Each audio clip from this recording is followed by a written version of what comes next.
Lotus.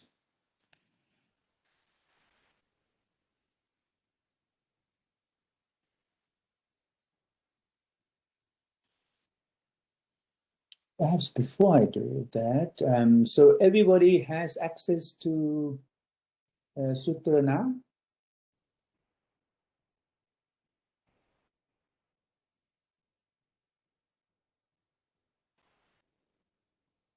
Very quiet. Has everybody got access to Sutra? Just wonder. Oh, great. Okay, yeah. Now, of course, let me share the content first, and then we'll go from there. Share it. Okay, there it is. You can, of course, open your own Sutra, and I have all these colorful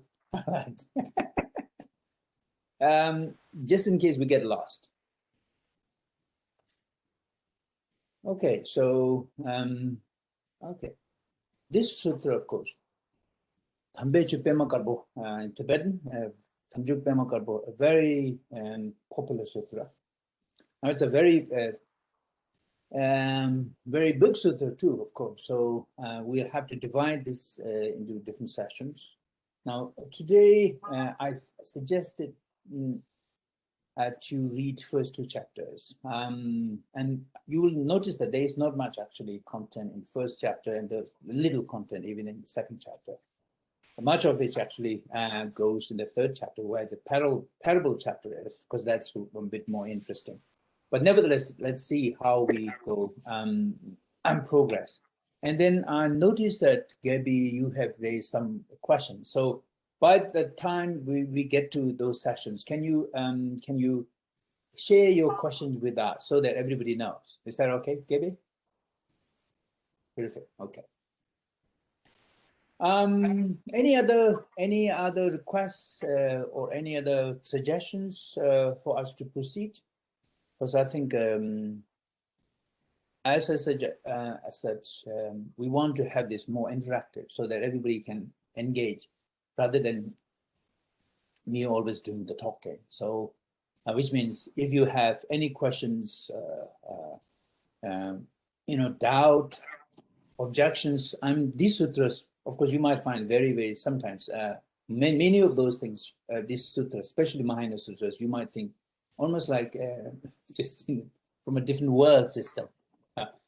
It is, and so therefore you might find lots of objections.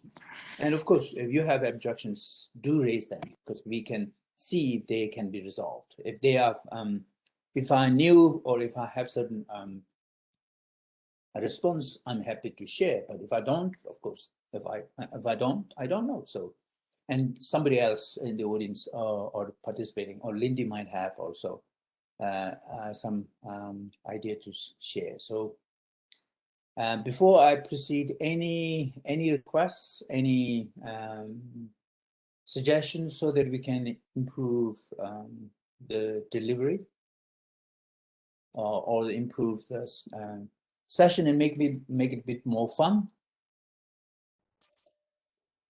I think what you said already, Sonam, is going to be good. I think we will all participate as we go along and see how we go. You can. Okay. Right. Anything like that. I also wonder, Sonam, can you make your sharing screen more full screen? Or okay, I will do that. Enter full screen. Is that a little better now? Yeah. Okay. Thank you so much. Pleasure. So now, those are, of course, my fellow Tibetans have the advantage of reading both Tibetan and Tibetan English, which is good. So bonus, those who are keen, you can learn and pick Tibetan along the way.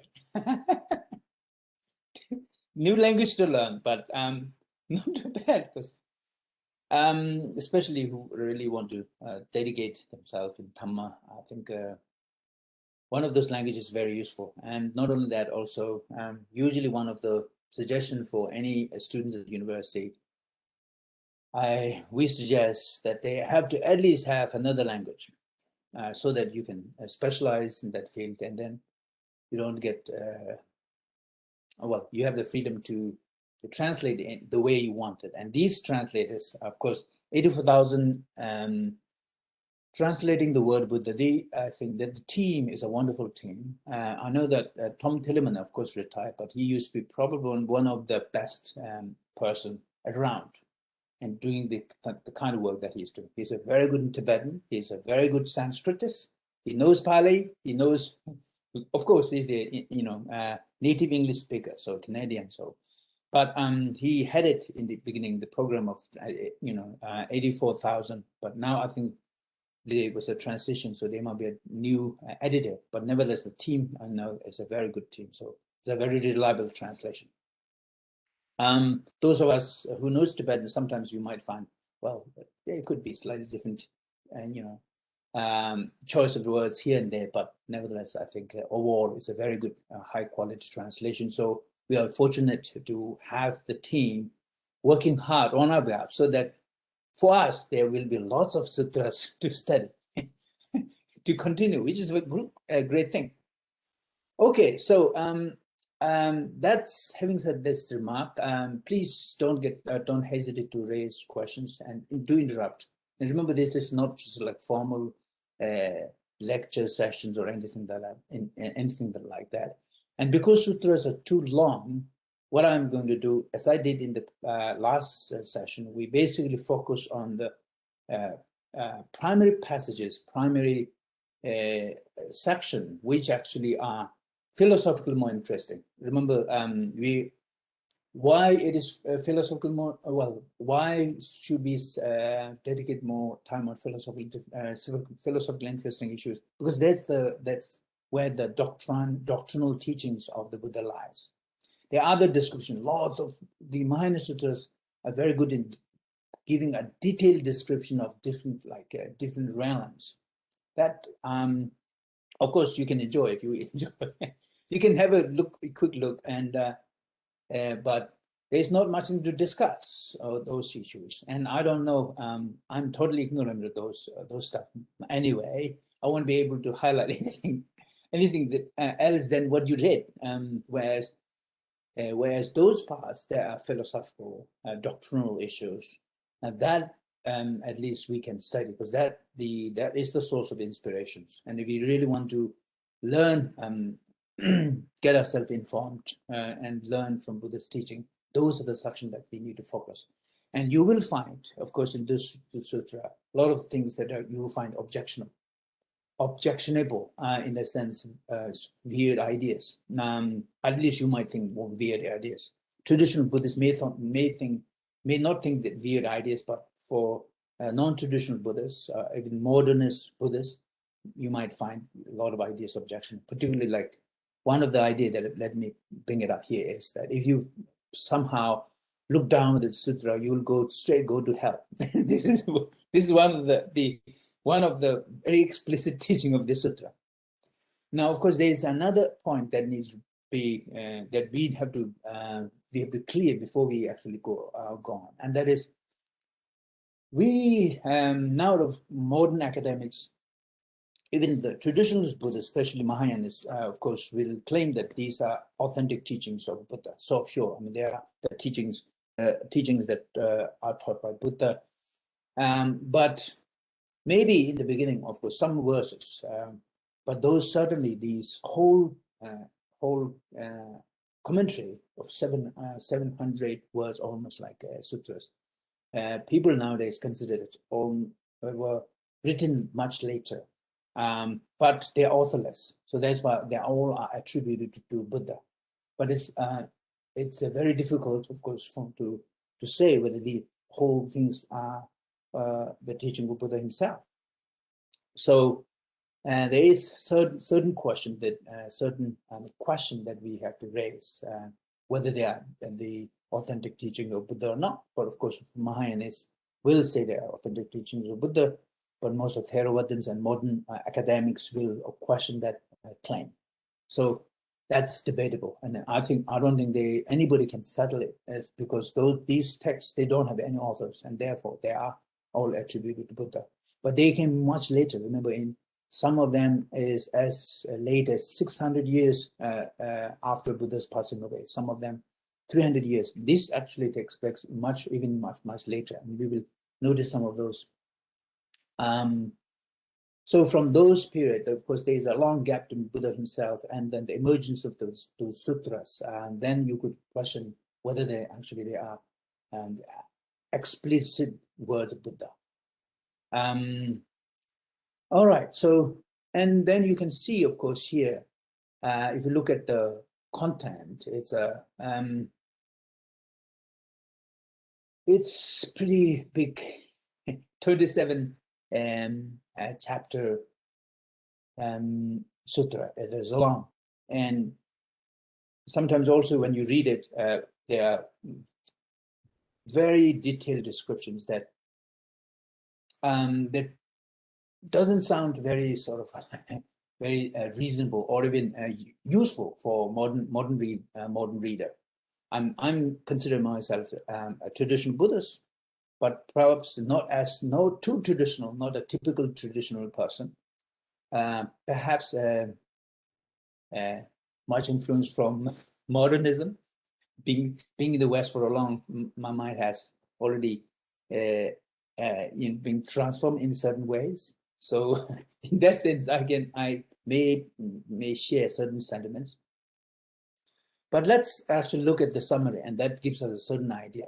The white lotus of the good dharma, popularly known as the Lotus Sutra, is taught by the Buddha Shakyamuni on Vulture Peak to an audience that includes Bodhisattvas from countless realms, as well as Bodhisattvas who emerge out of the ground from the space below this work.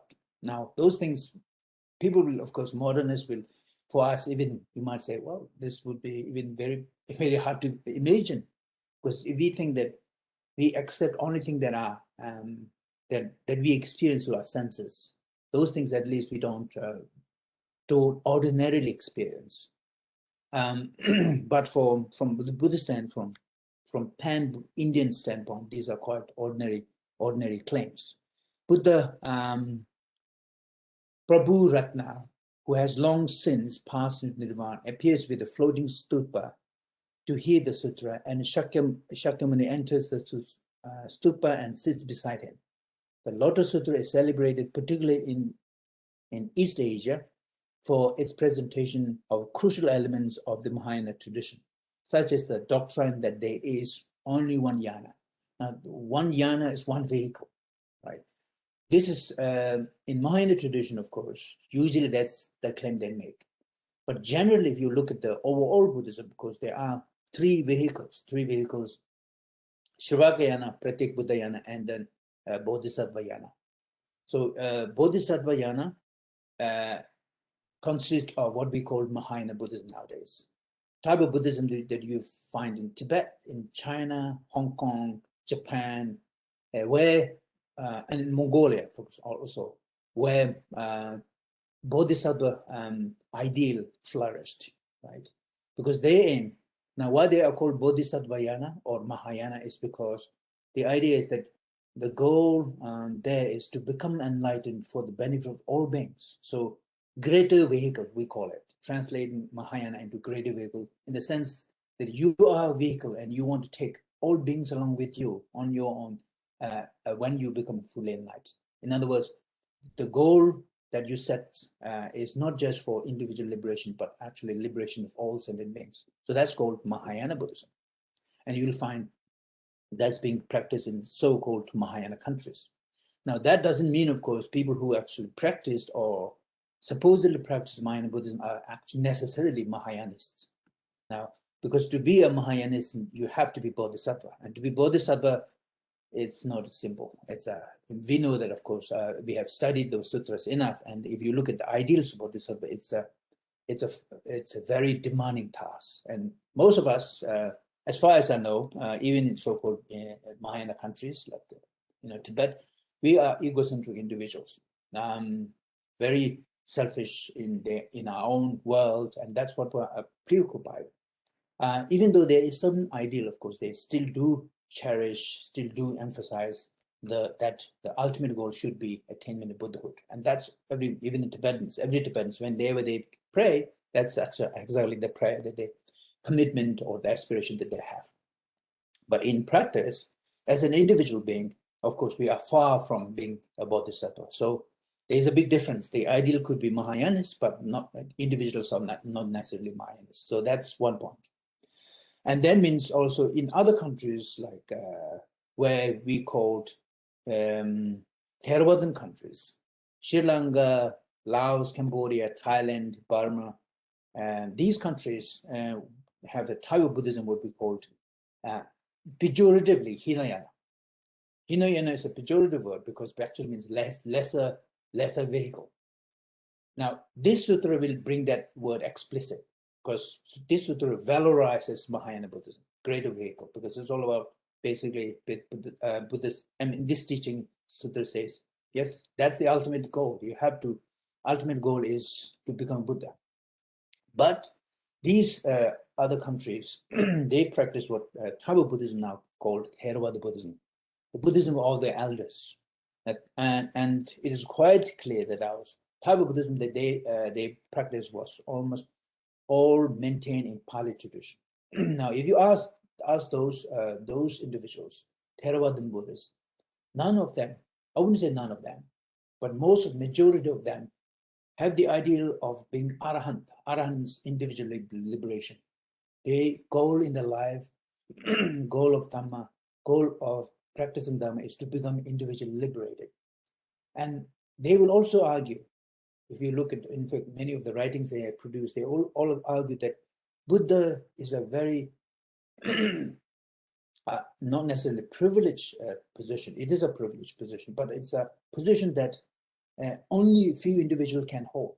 No, there is not much room for Buddhahood for everybody, every individual, because of the capacity. So people who are able to excel in certain, particularly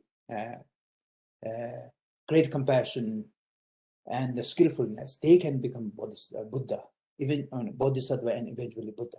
But all others individuals are not necessarily need to become a Buddha because there is no need. There is no need. And not only that, not all individuals have equal capacity to become a Buddha. So that's one of their justification, which means they think so-called lesser vehicle or smaller vehicle is perfectly fine. You can be individual Buddha, and that's perfectly fine. You really don't have to aim to become an ultimate Buddha, right? So those countries, what we call Theravada Buddhists, and now you will see two radically different ideals for the Buddhists to hold. Now, if you divide Theravada ideas, or what we call small vehicle ideals, one is called Shravaka Buddhists, and the other was called Pratyek Buddha. But Pratyek Buddhas are kind of more like individual Buddhas. In fact, they would disappear as soon as Buddha emerges, because they are individual, solitary Buddhas. They're already enlightened and fully enlightened in one sense, but not, of course, they are not omniscient. So they are not Buddha, but they are on traditional sort of rubric, traditional hierarchy. We've got hearers are individual Buddhas, liberated individuals, but they are the disciple Buddha. So they will stick to Buddha and stick to the teachings of Buddha. But Pratyek Buddhas, literally individual Buddhas, and they would become enlightened from their hard work, from their discovery, individual discovery, and they would literally have nothing to do with Buddhas. Initially, they would have, yes, but later on, they would in fact disappear. As soon as Buddha emerges, it's time for them to escape. They do escape like that. And we have stories, for example, in Varanasi, it's called Ishipatan. When Buddha emerged, or Buddha was about to come, they just disappear and fly in the sky. So it goes. So that's the background. Now, if you look at the sutra, then what is the sutra doing? Well, what sutra is doing is basically, now we've got two distinct ideas. Pratyek Buddha and Shravakayana Buddha, generally Shravakayana. And then Bodhisattva on the top. And then Sutra will say, actually, the ultimate goal of the Buddha's teaching is to take everybody, even though he initially teaches these three vehicles, but ultimately he'll take everybody, every individual to be what you call Buddhayana. The text use this word Buddhayana, which is the path of Mahayana. Now, interesting though in this text is that sutra, the Buddha teaches Buddhayana at the very end.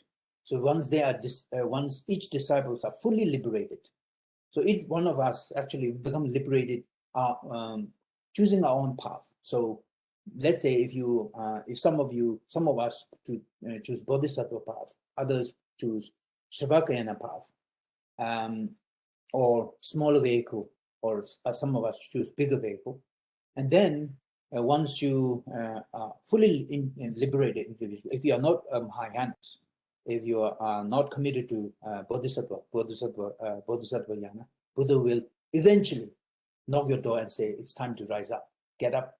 You have been sleeping. You have been lying there in your joy of individual Buddhahood for too long. It's time to become Buddha fully." So then, of course, there is a training program that one has to take. That training program will be Bodhisattvahood.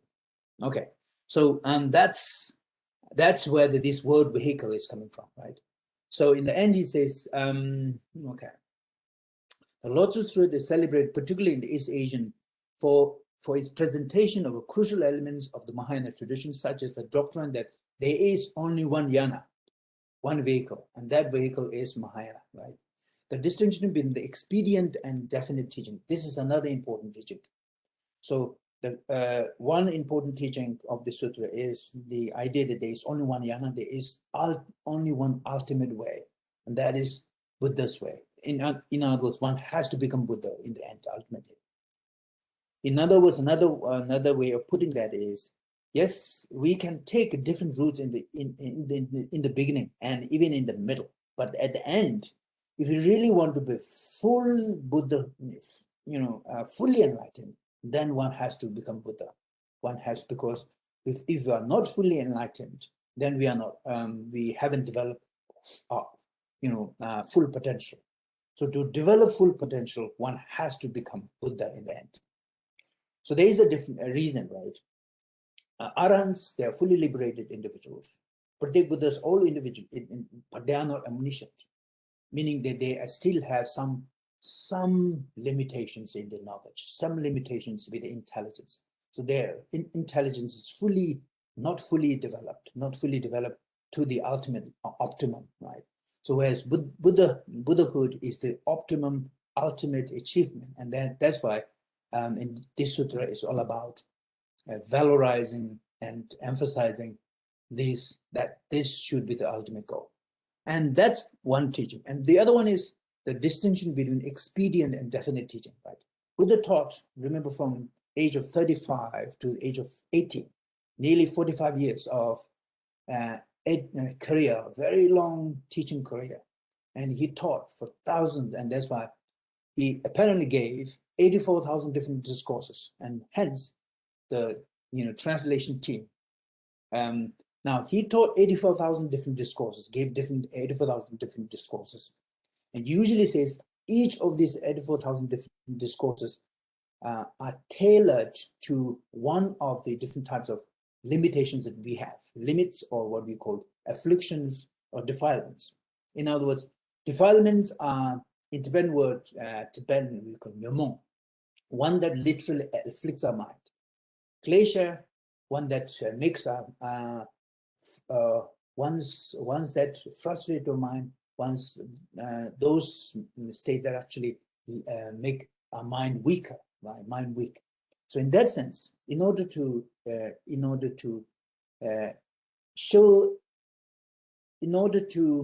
get rid of those limitations, what we call antidotes, those 84,000 different discourses are given. Generally, Buddhist Tibetans say that. So 84,000 different discourses, 2,000, 21,000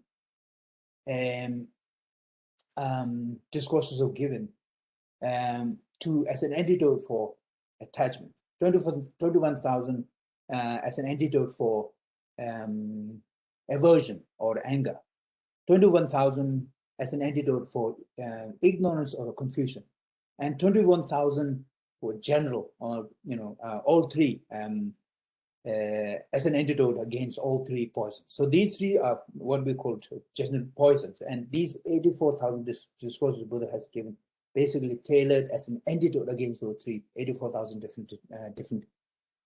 different defilements, each one of us. And if we look carefully as an individual, we will see each one of us actually are certain limitations.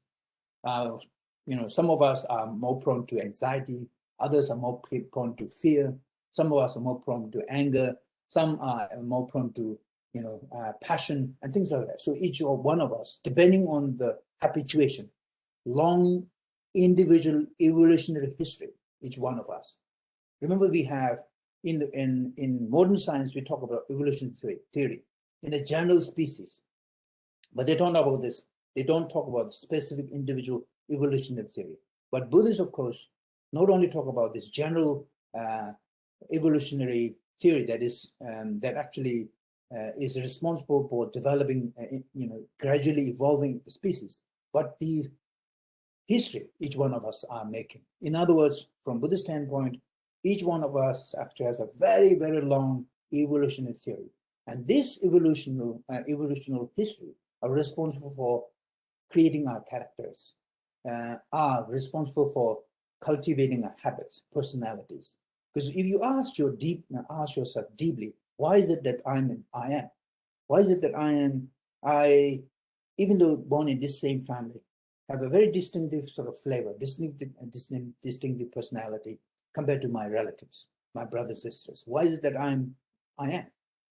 There is not much in this life that actually shaped and designed the personality that I am.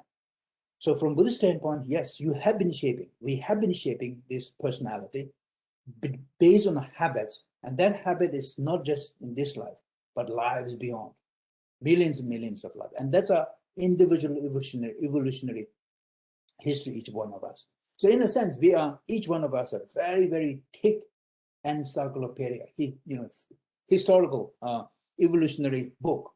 And if you turn pages, of course, 1,000 million pages, and that's a difficult, on the one hand, it explains why we are very different individuals with the different dispositions. Why? So let's say one family having 2-3 sons, and those 3 sons might be fundamentally different. They might have exhibiting totally different ethical characters. The reason from Buddhist standpoint is not just environmental factor, not just the environment that is responsible for nurturing them in this life, because then all 3 sons were both brought up by the same family, raised in the same environment, perhaps go to the same school, taught by the same teacher, but yet nurtured by the same family, parents, and yet they're fundamentally different individuals. If you ask a deep question, you can't get that answer in this very life. It is not possible to get the answer to that particular question just from this very life. Nurture the environment, whether it's nature or nurture, we will not get full answer. So which means that actually makes us to think about the past, and that's what Buddhists do. The Indian tradition, yogic traditions do, which actually takes a long back in our history. Okay, so I think I've said that story enough there. So that's one notion, and therefore the distinction between an expedient and definite teaching, which means depending on our dispositions, Buddha teaches various things. And then there are teachings that are explicit. You can take word for word, but the teachings that cannot be explicit, you have to interpret. And when you do interpret, of course, there's a lot of room for interpretation, and that's where the differences occur. And that's why I call interpretable teaching and definitive teaching. Definitive teachings, and even then, of course, depending on each school, you have a different interpretation. Okay, so this doctrine is another important distinction. The Sutra champions the distinction between expedient and definite teaching. You can understand expedient teaching is teaching based on skillfulness. Now, this sutra basically is teaches skillfulness is one of the most important skills that Buddhas have to develop. Not all arahants, individually liberated individuals have this. Yes, Olindi, your hand is up. Sorry. Sonam, it's okay. I'm just wondering how to interpret when it says this line where it says, while he continues to teach eternally.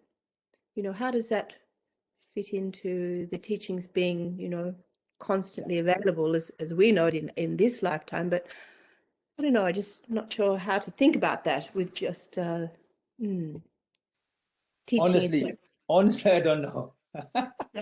Okay. I can think that everything is in the life is impermanent. Buddha's fundamental Buddhist teaching is about impermanence, and how to actually see how that pans out the eternal teaching, because Buddha was not eternal. It passed away. Well, but in Mahayana tradition, there's a lot of room for let's put it this way, devotion that is not entirely subject to rationality. Yeah. So if you put that in pedestal, so maybe a realm of devotion, and some people do, of course. I know some of our Maoan teachers say, yeah, they think that Buddha was eternal. Buddha is eternal, but Buddha, that type of Buddha doesn't have form. Right. Okay, no, Buddha is almost like, okay, maybe another. Here is the traditional explanation. And maybe there's some, it makes sense. Traditional explanation basically says, ultimate Buddha is not the form that you see. Shakyamuni Buddha, the form that you see is not Buddha. The sound that he emitted is not the Buddha. Buddha is actually, it's just an analogy of the reality. Buddha is one with the reality. And reality is always there, eternal. In a sense, although reality is constantly changing, but that change is always there. It doesn't go away. That impermanence, dukkha, anicca, anatta, the non-self, emptiness, dukkha, and impermanence. These are the basic fundamental teachings of Buddha, and meaning that they characterize how things really are. So, and if you basically equate Buddha with those characteristics, you can say that Buddha is always there. Now, so that means because Buddha is not the person that we see. Ordinarily for us, we imagine the Buddha as the Shakyamuni Buddha that was born in Bihar, lived most of the life in somewhere in India, and led his teaching career there. And he passed away. That's what we think. But if you read Dhamma Sutra, for example, Dhamma Sutra, Buddha says, those who sees me through forms doesn't see me. Those who hears me through sounds doesn't see me. Because we are attached to forms, we are attached to sounds. Those, as long as we have attachment, we have our ability to see Buddha is blocked. So point is that traditional Mahayana consider Buddha is literally like is equivalent to Dhamma itself, the nature itself. And nature is always there. And when nature teaches, and teaching is always there. So if you look at the river flow, impermanence is being taught. The breeze, wind blows, impermanence is being taught. House collapses, impermanence is being taught. And then if you see the fundamental destruction of houses and other things, they look so solid. Selfness is taught. Doctrine of selfness is taught. When you look at the sky full of cloud, and then cloud disappears at a certain point, emptiness is taught. So those teachings embedded in nature, if you understand Buddha as basically one and identical with nature, Buddha is always there. And that Buddha, the teaching is always manifest. Of course, we fail to understand it because we always think that the teacher has to be somehow human being. Teacher has to be a certain shape, certain clothes. He has to, and in certain patriarchal society, he has to be made. or she has to be, or he has to be female, something like that. And that kind of limited idea basically does not allow us to see the Tathagata. Tathagata means one who is beyond limitation. And that's how traditional Buddhists could give presentation. So if we basically naturalize Buddha and see Buddha Tathagata as a very much identical to the nature itself, the teaching we get from nature is beautiful. Then you will see, and remember, if most of the Buddhists, many of the Buddhist teaching, actually disciples got enlightened just by being in the nature. So think about Kisha Gotami. She was just, because remember Kisha Gotami was the one who was so distraught, being from impoverished and was from the low caste family, had a very hard life, finding husband. And then afterward, she was craving for a child and it wasn't coming. So, and then she finally had a child, but then child was, child dies. Now she couldn't cope because she'd become mad. So remember this, and then she would wander naked ground and asking that, yes, her son is not dead, is still alive, and she couldn't let him, let the child. But then eventually she come across Buddha, and what happened was, if you look her teaching, if you look her biography, she was sitting next to in the river. Her feet is being soaked in the river, and the river was flowing. And just flow of the river, she was able to understand impermanence. The river taught her the fundamental teaching of Buddha, namely doctrine of impermanence. So nature teaches, and nature always teaches, and unfortunately we always fail to realize. Now this is important because this is exactly what meditators do. Meditators, when you meditate, for example now, if you are the person meditator, your body is natural. Nobody else is speaking here outside. But when you look deeply within your experience, it is that experience, nature, that speaks to you, and then after that teaches and that expresses in the Buddha's teaching, a form of Buddha's teaching. And that's why in that sense you could say, yes, the Buddha is eternally teaching, right? So there is a way to do it, but I'm not sure how acceptable that is from the modernist ears. Traditionalists find it, yeah, actually reasonable. It makes sense. Okay. Thank you very much. Yes, good. Thank you. Okay, and then it says Parinirvana was simply manifested into transcendent Buddhahood, while he continues to teach eternally. Yes. So if you think about this transcendent Buddhahood, transcendent in the sense, exactly, it transcends forms, it transcends sounds, it transcends taste, tangibility, anything that we can touch, taste through our senses, they are limited. Now, if you think Buddha is literally transcendent and natural, just part of nature, Buddha was always there. And that kind of makes some sense because in the end, Buddha's teaching is all about understanding nature. Everything, there's nothing unnatural about Buddha's teaching. It's all about understanding how nature is. Nature in its original purity. Whether you meditate, whether you go outside, there's nothing else in Buddha's teaching to understand, to know, other than how nature is, exactly the way nature speaks. And turns out the best way to do that is exactly in your psychophysical aggregate, because this nature that you are is complete package.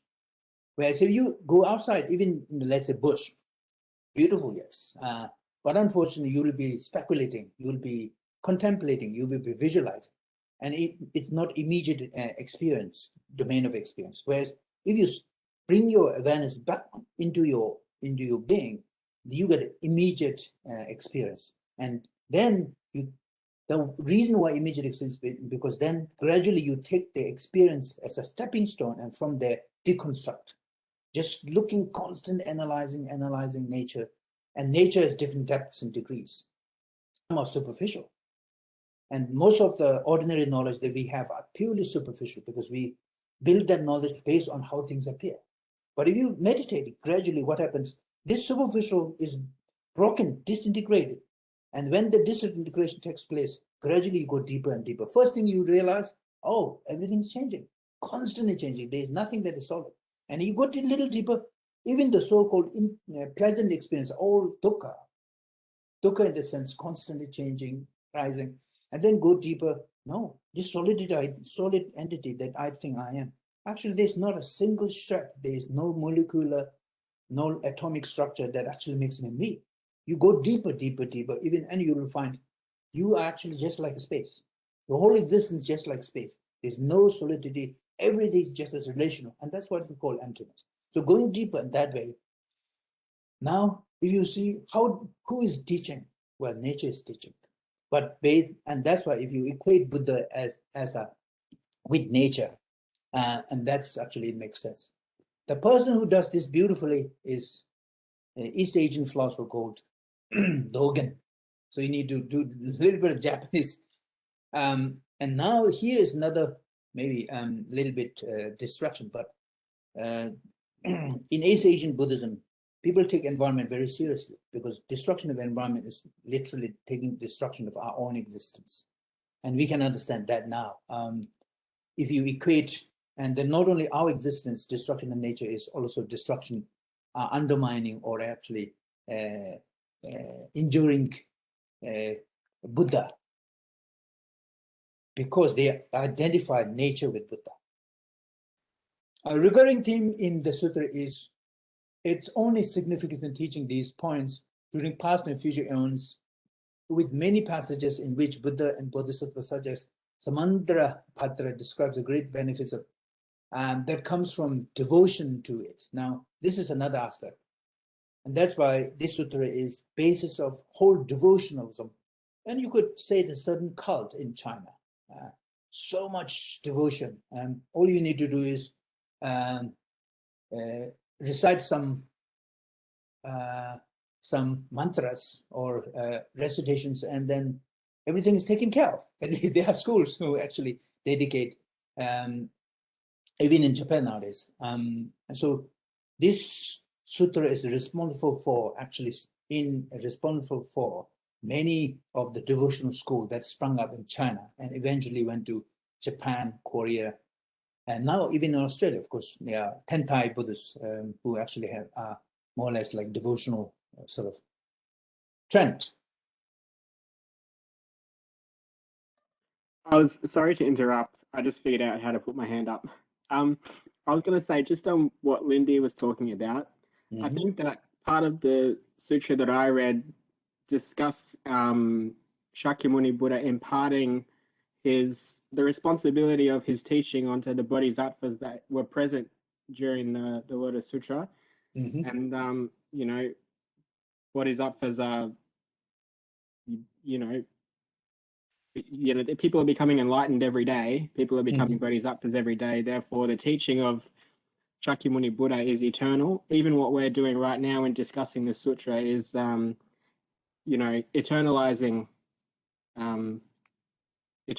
Buddha. What we do every day, being Buddhist, eternalizes his existence. Is what I was going to say, to a degree. But I also had a question. Sure. Because the Lotus Sutra says that there's only one jhana, so this is the greater vehicle. Is it viewed as being maybe like controversial by other schools? Does Theravada think that this is maybe because it's implying that they're a bit inferior, maybe that their way of doing things is less genuine? Is it rejected by some schools, this sutra? Oh, yes, so expectedly so. And most of the Theravada countries probably won't go near the sutra. And of course, let's put it this way. Even I know the very, very well-known, very intelligent, educated Theravada scholars, even maybe Bhikkhu Bodhi might have changed his mind, but even scholars like him, even in the past tend to see Mahayana Buddhism is actually not the original teaching of Buddha. And that's the view that most of the Theravadins hold. Because they will say, and it actually, that is not entirely sort of wrong, because remember, even Mahayanas would say that the founding father of Mahayana Buddhism is Nagarjuna in the 1st century. Mahayana Buddhism, particularly, Madhyamika school, they attribute the Nagarjuna as the founding father of Mahayana tradition. Of Mahayana tradition, remember there are 2 different schools, Yogacara and Madhyamika school. And Nagarjuna is supposed to be the founding father of Madhyamika school. And in Indian, historically, Mahayana Buddhism arose around the first century BC, 1st century AD, that period. And that's when the Nagarjuna flourished. So in a sense, this is kind of one thing that Mahayanis also accept. But also another point. They also agree that to a certain extent, even though Buddha taught Mahayana tradition, but the prevalent dominant teaching Buddha gave was teaching on more like nowadays kind of Theravada tradition, right? Those days, Theravada is a part of, there's a 2 big broad school called Mahayana Sangika and Staviravad. And around the 3rd century, after about 300 years of Buddha's passing away, 2 big schools emerged from Buddhism, and that gradually splintered into as many as 18 different schools. Right? And nowadays, so-called, in Indian tradition, there are 4 different schools. And those 4 schools were the remaining part of those 18 different schools. And of those schools, gradually Mahayana emerged. But Theravada is the part of original Stavira school, Staviravad school.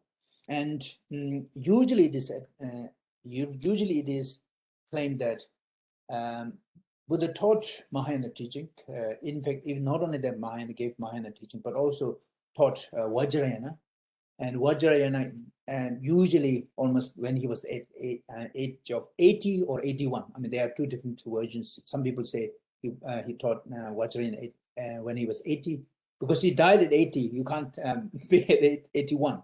But people do, of course, some people do claim that Buddha, when he died here, elsewhere he actually appeared, and then he taught Vajrayana. And Mahayana was taught to certain disciples, Mahayana disciples, and most of his teachings were basically buried as a treasure.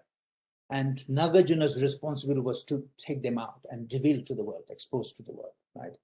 So in a sense, although, yeah, I mean, the debate, the tension between these Mahayana and Hinayana was there from the very beginning. If you look at the work of Nagarjuna, work of Chandrakirti, work of Bhavaviveka, work of Shantirakshita, all these great masters, what is always nowadays called Nalanda masters, they even worked really hard during the time of Buddha, during those times, to prove that Mahayana is authentic teaching of Buddha.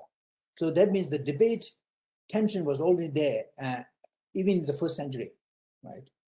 So of course now we can debate, and unfortunately it won't be a result, but at least we can acknowledge that this debate tension was already there in the 1st century during the time of Nagarjuna. So if you read Ratnavali, for example, Nagarjuna's text on ethics, I think we started, maybe we studied these texts one year, and then because, and then we have to change. But if you read Ratnavali, yes, Nagarjuna works really hard to prove the authenticity of Buddhist, Mahayana being the authentic teaching of Buddha. So that in that sense, the controversy has always been there. And nowadays, yeah, there's still controversies unresolved, and I don't think it will resolve. It can resolve. There is another way to resolve controversy, and that controversy, I don't think will be resolved intellectually and philosophically, because philosophers will interpret, Theravadan philosophers will interpret with their own bent. Mahayana bent intellectuals, academics, philosophers, will they interpret in their bent. But there's an interesting third opportunity, and that is the opportunity I see open to us nowadays. For example, we see ourselves, and I'm happy, sort of lucky to be one of those individuals, being born and brought and trained in the Tibetan philosophy, Mahayana bent, and now actually being a practitioner of Vipassana tradition, champion in Theravada tradition, right? But there is no Theravadan thing there, anything, because Vipassana, actually Vipassana based on Satipatthana Sutta in the Theravada tradition, but in Mahayana tradition we have Smriti Upasthana Sutra, very long, detailed sutra. Teaching is the same, exactly. But the teachers came from Burma. Teachers came from Burma, mostly trained in Theravada. Now, interesting thing for us is, okay, on the one hand, we have a training in Mahayana tradition, but what practically I started with is a sort of Theravadan interpretation of those sutras, and because that's the technique that we came across. And now, when I look at it as an individual, actually, I see that whole debate purely intellectual exercise, and then there is a certain gain, certain debates, conflicts that is to be gained for the philosophers, intellectuals. But from the practical standpoint, I don't see the distinction at all. Well, say the distinction may be ideally, but no, in practice, there's no conflict whatsoever, because it is actually the step that you take. Mahayana might be, yes, higher step, but don't jump there without having the fundamentals. With the collecting, if you go step by step, in Tibetan we call lamrim, right? To graduate path, step by step, you will get to a certain stage where you also appreciate not only Theravadan teaching, because as the fundamental, and then you are able to appreciate in the very complicated, sophisticated teaching in Mahayana tradition. So that's, in my view, is the way to resolve it. Resolve it practically, and you can do that as an individual, not in the debate format, because then in the debate people will decide. But when you actually start looking deeply into your own experience, deeply, and taking your experience along and go as much as possible analytically, then I think things are simple. There are no conflict. They actually merge, and you start have the appreciation of both traditions speaking the same thing. It's like the 2 or 3 story. Don't expect to jump to the 3 story without having your foot firmly based on the 2nd and 3rd floor. And people sometimes think that they can jump up the 3rd floor without having any of their base, and that's actually that's the problem. Also, another problem is, don't claim that there is only 1st and 2nd floor, or there is only 1st floor, not having seen the 3rd and 2nd and 3rd. So then, if you take that experience individually, using this own personality as the dominant experiments, then I think all this problem, discursive problem, is kind of intellectually interesting, but in practice, it's useless. But of course, we are studying this, studying this sutra from intellectual standpoint. So in a sense, of course, it's important. Ingrid, yes. Please, go ahead.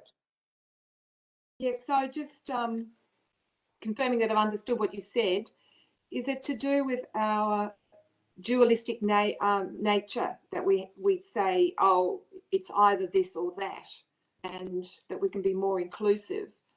And I've found, just with my own private teaching, if a student comes and does something that I don't want them to do in a lesson, but if I can find a way and say yes to, yes, that's good, yep. Instead of saying no, that's wrong, you have to do it this way. If I can say yep. yes, I can see what you're getting at, or yeah, that's a good start, and then sort of lead them into what I want.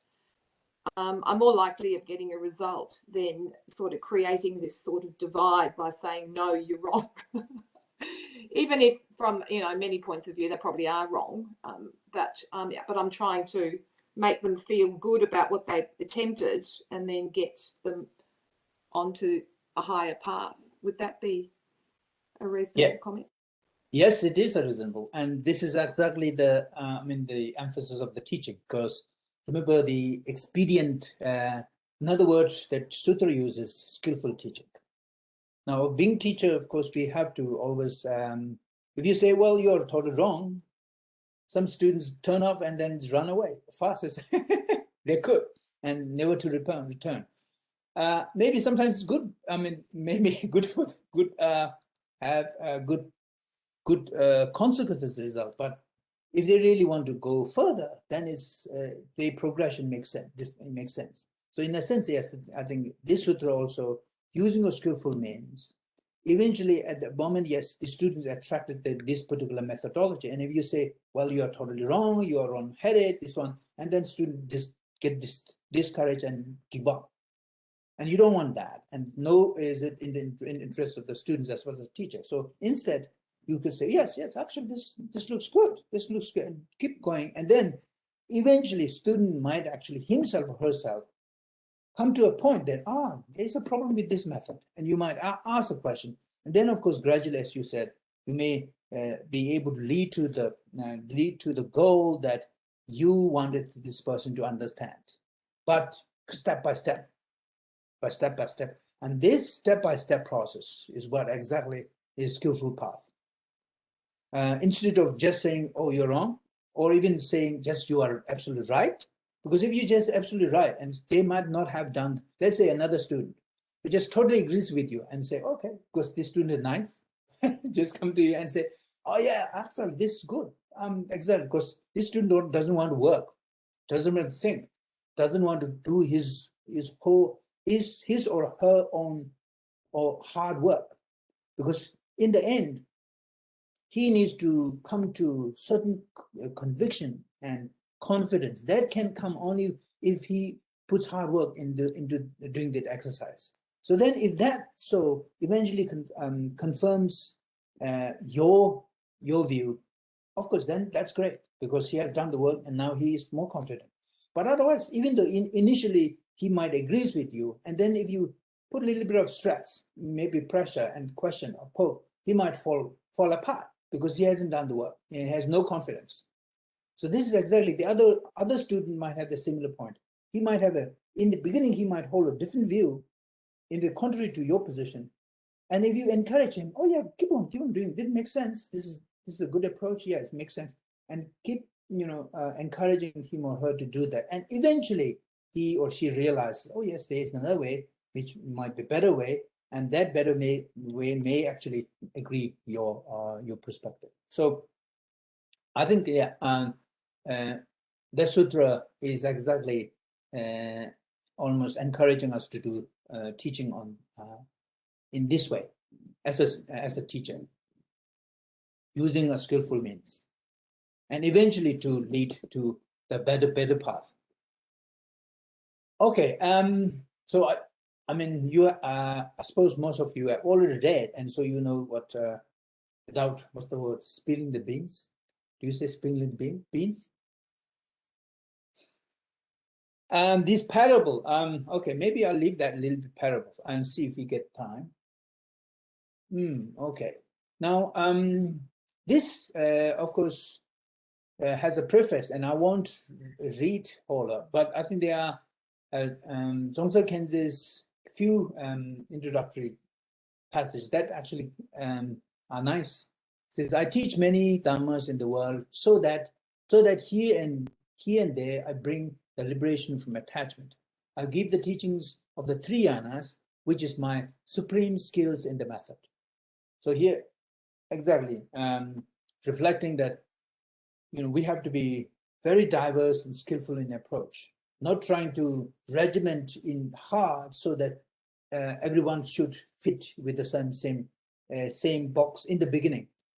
Because once students have flourished, and then, okay, you could say, well, there is a spring path. But that flourishing requires a lot of energy. And that's why actually here, if you look at with Buddha allows an individual to flourish in the beginning. They can choose Bodhisattva path, Shravakena path, because they have to discover their own intuition, where they belong. And without that self-discovery, you cannot actually take them to the final goal.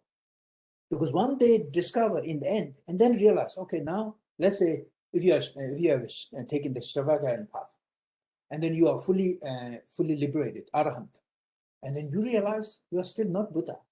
What happened? What's lacking? That realization will come when you are Arahant, right?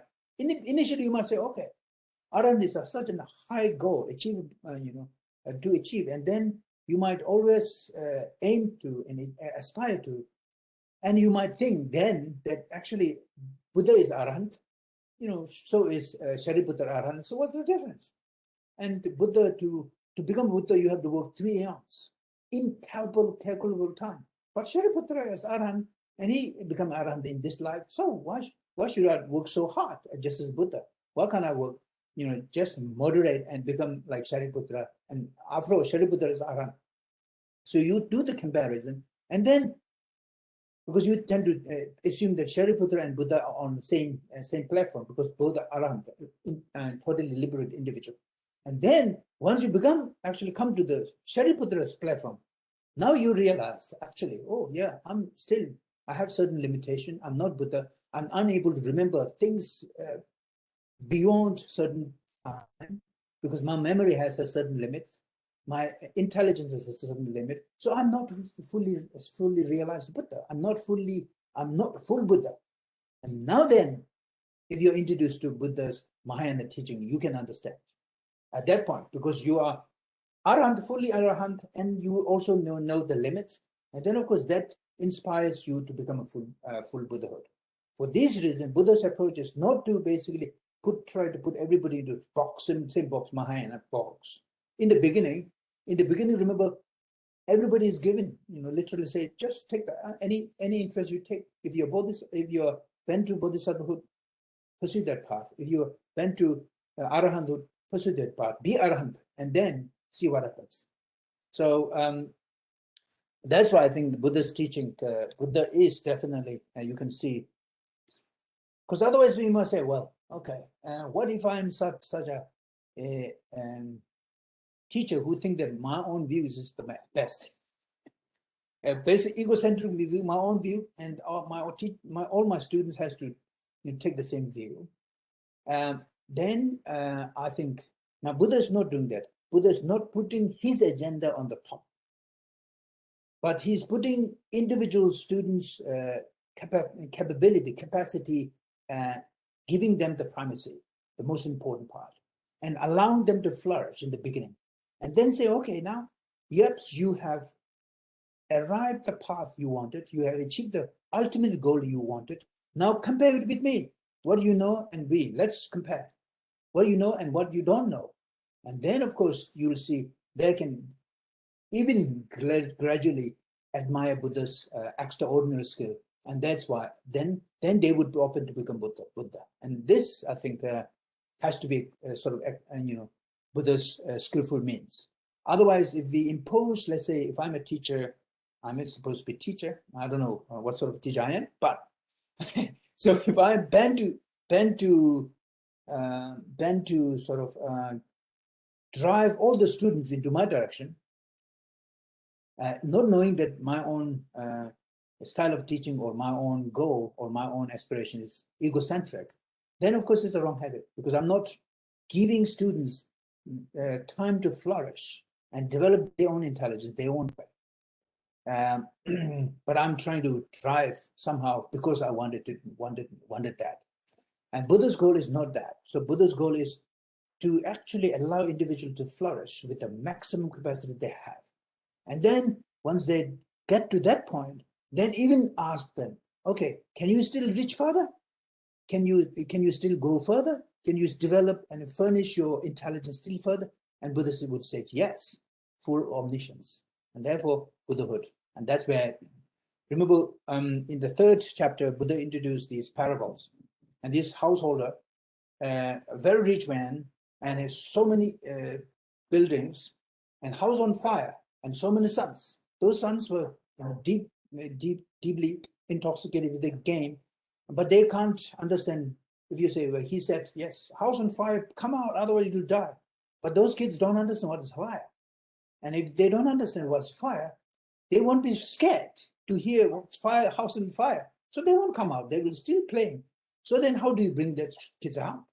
By using a skillful means. And that's where he say, yeah, I got these gifts. I got these cards, cards driven by goat, cards driven by ox, cards driven by so many things. And he basically gave 3 cards and then says, they all because they love cards. And then they flocked out. And he said, that man is supposed to be very strong, healthy. And he didn't use his strength to pull the kids out. He didn't use any other thing. He just said, with a very skillful means, what they like. What they like is the cards. And then he said, oh, yeah, I have wonderful cards, new cards, brilliant new cards. But if you really want them, you have to come out. So once they come out, they're safe. And then once they are out, they give them only 1 card. Buddha give them only 1 card. But in the beginning, and then the question is raised, was Buddha lying? Was Buddha lying when he said in the beginning, when they're in the house playing and doing their own kids thing, and then even though that he told them that he's going to give those 3 best cards, once they come out, he didn't just give them one card of Mahayana tradition. So now remember, the symbolism of this is the kids coming up is the liberation from samsara. They are already liberated. They are all already arahant. And now, because they're arahant, they're open to understand, okay, I'm fully liberated. I have no illusions. I have no delusions, no attachment, no lust, no passion, no anger whatsoever. Am I Buddha? If I'm not Buddha, can I still proceed further? Of course, question will come. And then, of course, there is an open for the Buddha to take them further. And that's when he introduced them to Mahayana teaching. And that makes sense, actually, intellectually. But otherwise, if you go into the whole teaching, you might get lost. And these sutta, there's so much things in here, and very few places where sort of philosophical informative. Does that make sense? Sorry for long, convoluted. Okay. So then, apart from the skillful methods of supreme beings who give the teachings of a separate jhanas, there is only one jhana, there is no second, and there is never in the world a third. Now that's why if you take this sutra to some of your Theravadan friends, don't do that.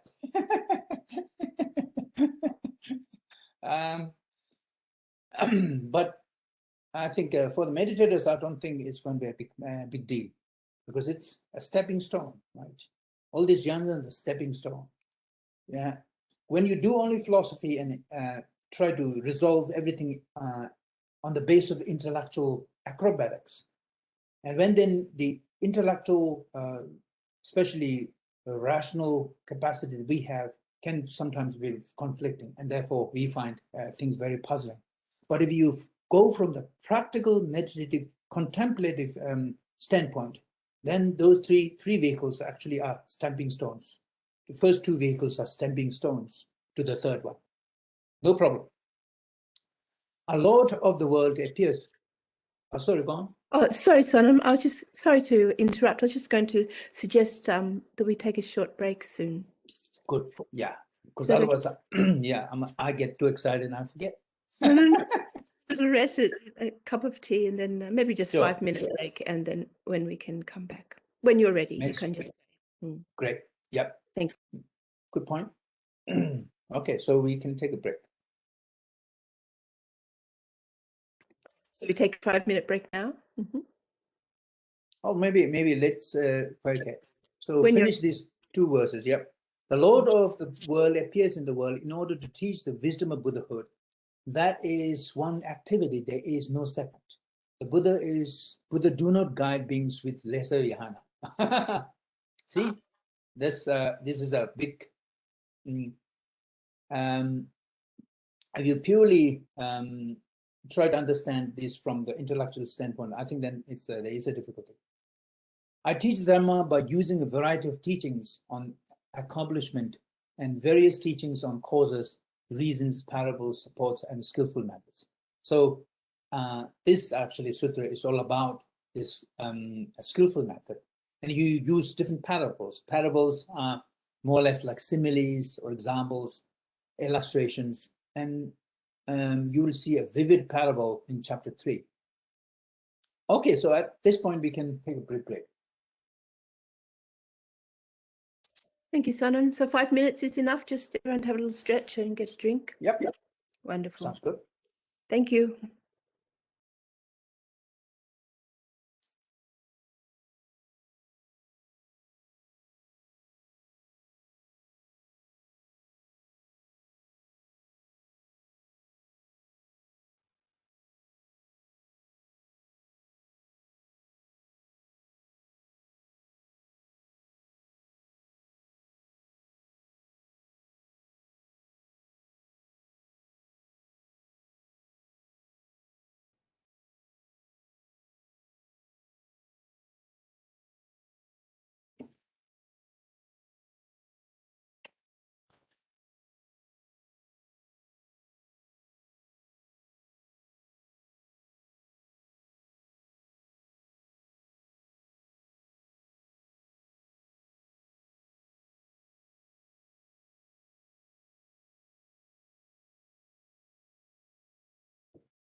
Okay, so I hope you all got time to bring a cup of tea or coffee.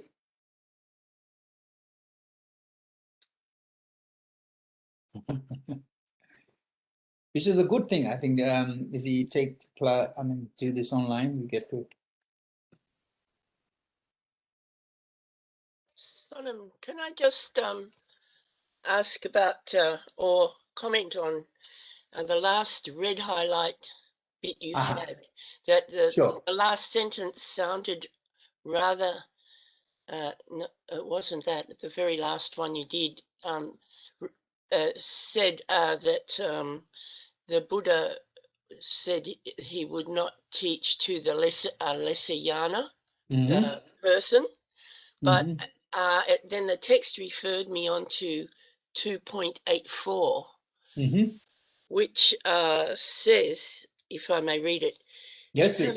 if having attained preeminent stainless enlightenment, I were then to establish even one being in a lesser yana, that would not be good. I would have the fault of stinginess. So I take the meaning that rather than saying the Buddha do not guide beings with a lesser yana, I don't think it means don't teach to a person of a lesser yana. I think it means don't, like Ingrid was saying, lead them to a lesser yana or leave them in a lesser yana, but lead on to other yanas is possible. That's actually, yeah, thank you for bringing up that. Yeah. So I think what section that you read was a very good one too. Remember, Buddha recognized himself that Buddhahood is a superior path, superior attainment compared to Arahanthood, right? So having himself attained that goal, and if he somehow decided not to teach and share with others, and not decided not to lead other sentient beings to that possibility, then of course he would be committing the stinginess fallacy, right? Because he was able to achieve a marvelous state of omniscience and enormous skill and the rest of it. But then students are not led to that path, or the possibility are not open to. So then, of course, there's a problem. So in that sense, you can see that Buddha cannot take ultimate teaching, the three yana as the ultimate teaching. The ultimate teaching has to be one yana, because the ultimate teaching has to be the ultimate goal that one could possibly achieve, developing heightened intelligence. But but nevertheless, those three yanas can be expedient teachings, because step by step, from one after the other, they can gradually evolve to the third. So, and then, of course, by doing that, he's not depriving his students the possibility of becoming full Buddhahood, but at the same time, not emphasizing the inferior paths to be the ultimate. Because otherwise, if you say, well, let's say a smaller vehicle or Arahanthood is the ultimate path, but then that would have contradicted, because he achieved Buddhahood and he considered that is the ultimate. But on the other hand, he would be saying something different to his students. In that sense, of course, he would be lying. But the reason why Buddha's Sutra says he's not lying is because ultimately he is showing the path to all sentient beings, the possibility to become Buddha, and leading that way. Okay, so there was somebody. Jill, does that answer the question? I just felt that last line could be misleading. Yeah. If could be interpreted the wrong way. And yes. Thank you for your explanation. Yeah, it actually does. I mean, if you straight away read, Buddha do not guide beings with a lesser vehicle. Maybe, yeah, so there might be another. That's not the meaning. That's not the actual full meaning. Yeah. That's true. That's true. Yeah. Yeah. And they might be actually, I don't have the Tibetan straight away in front because they might be possible. They might be slightly different way of translating that words anyway. Okay. That 2.84 just says that would be stingy. Yeah. Yes, and the stinginess. And Buddha clearly, of course, declares at the end that he basically shared everything that is important to all his disciples without any stinginess. In Tibetan, stinginess, those of my fellow Tibetans, Pekyu, the Tibetan word for Pekyu is, I think, the stinginess here. Okay, so let's get through this introduction briefly. Now,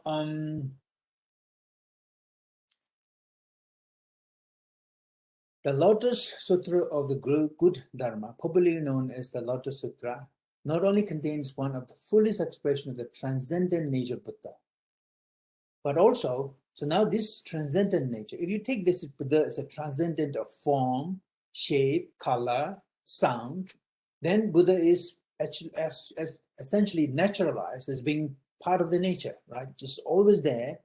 And therefore, you could say, and because nature expresses always state of change, you can see Buddha is always giving his sermons through teachings, through the natural activities, change of weather. That's another, teaching.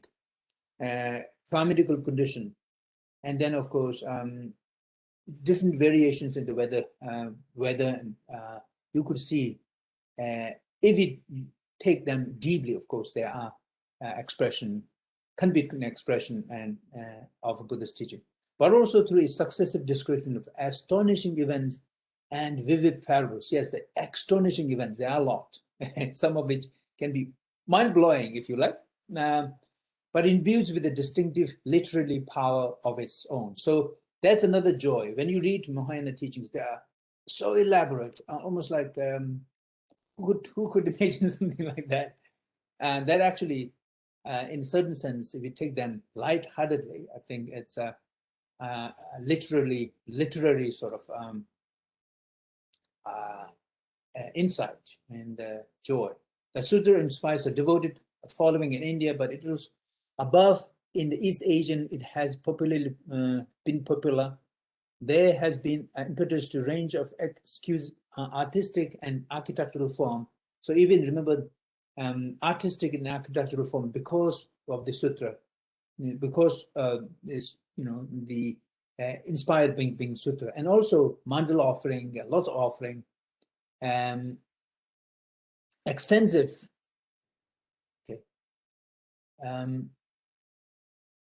extensive body of literature. Okay, so now, when that sutra appeared, sutra appeared first as I said, sort of part of Mahasangika tradition. So Mahasangika tradition, it's a Mahayana tradition because that's where that's the home, if you like, home school of Mahayana. Because remember in the beginning, by 3rd century, during time Ashoka's time, Buddhism has always splintered into Mahasangika and Staviravad. Mahasangika is the home of Mahayana, and Staviravad was home of Theravada. Nowadays, what we call Theravada tradition. I won't spend much time here, but if you look at Buddhist studies, scholars have generally concluded that the Lotus Sutra was originally composed of 2 chapters. So the chapters 2 to 9, chapters 2 to 9 only, right? Consisting on only just verses, no elaborate commentaries. But later on, of course, then lots additional include not only commentaries but also the paragraphs, detailed paragraphs. Later chapters reflect a negative reaction to the. So this might say something about this, right? Later chapters reflect a negative reaction to the promulgation of the original sutra, containing admonition to conduct persecution, endure persecution, provide blessing for persecution from protection from persecution, describing the evil fate that awaits the Sutra critics and persecutions. Persecutors. Thus, they seem to have been a gradual accretion in the size of the sutras over time, as a result of not only of the additional chapters being added, but also of the existing chapters being expanded by the insertion of additional passages. Now, traditional Buddhists might find this whole problematic, because the introduction is not part of the sutra, but basically translators' introduction, they are saying that original only 2 to 9 verses, they were the part of the sutra, and there was nothing about the admonition of the sutra. No admonition part comes in. It doesn't have anything to do with the persecution of the people who actually criticize sutras, but those accretions were added later. Maybe some more fanatical or Mahayana Buddhists. That might be controversial, but if I'd say so, from the more modern standpoint, that wouldn't be a problematic. In fact, people would go on. On the other hand, I think sometimes a modern vernacular has a little bit skewed because we have 2,500 years of history, so we never know. And most of those informed events that inform those sutra, nobody has access. So which means even the translators are doing a lot of speculation, right? So when they write these passages, but actually this is a very well studied, literally like thoroughly studied sutra. But also of the existing chapters being insertions of additional passages, as can be seen by comparing the Chinese translation to the Tibetans. Perhaps the last passage added to the sutra version was the one describing the teaching that emanates from Buddha Prabhuta floating sutras, as is found neither in any surviving Sanskrit manuscripts nor in the Chinese. So there is in the Tibetan there is of course a certain portion that you will find only in the Tibetan, but not in Chinese and not in the original sutra. And there is another interesting thing, of course, this sutra, and that is one particular noteworthy passage in the chapter 11 that deals with Devadatta. Remember, Devadatta, of course, is the demon guy, or the devious guy that is actually challenges Buddha in so many ways. And of course, usually we see this guy as a terribly wrong-headed man, but this sutra has something slightly different thing to say about that. Buddha Shakyamuni's cousin, right? He is elsewhere in the Buddhist tradition. He is portrayed as a villain who divided the Sangha by becoming a rival teacher, attempted to assassinate the Buddha several occasions, and eventually fell into hell when the earth opened up beneath his feet. That's how most of the other sutras depicted Devadatta to be. But even in Jatakas and things like that, of course, other chapters. However, in the Lotus Sutra, differs remarkably in regard to its portrayal of Devadatta. Shakyamuni Buddha himself describes Devadatta as being his teacher in the past life, and also prophesies his Buddhahood. Now, this makes Sutra slightly different. Prophesies his Buddhahood. The Buddhist tradition of Devadatta continue. And remember, interesting is Buddha, when Buddha was around, Devadatta split the Sangha into two. So there is a Devadatta school. And Devadatta school flourished in India for a long time, because there is a distinctive Devadatta school. And the Buddhist tradition of the Devadatta school continued in India for at least a millennium. It's mentioned in Pali texts as late as 5th century, and it's described by the Chinese pilgrim into India, Xuanzang. So Xuanzang was in India around, because between 602 to 624, who recorded three 7th century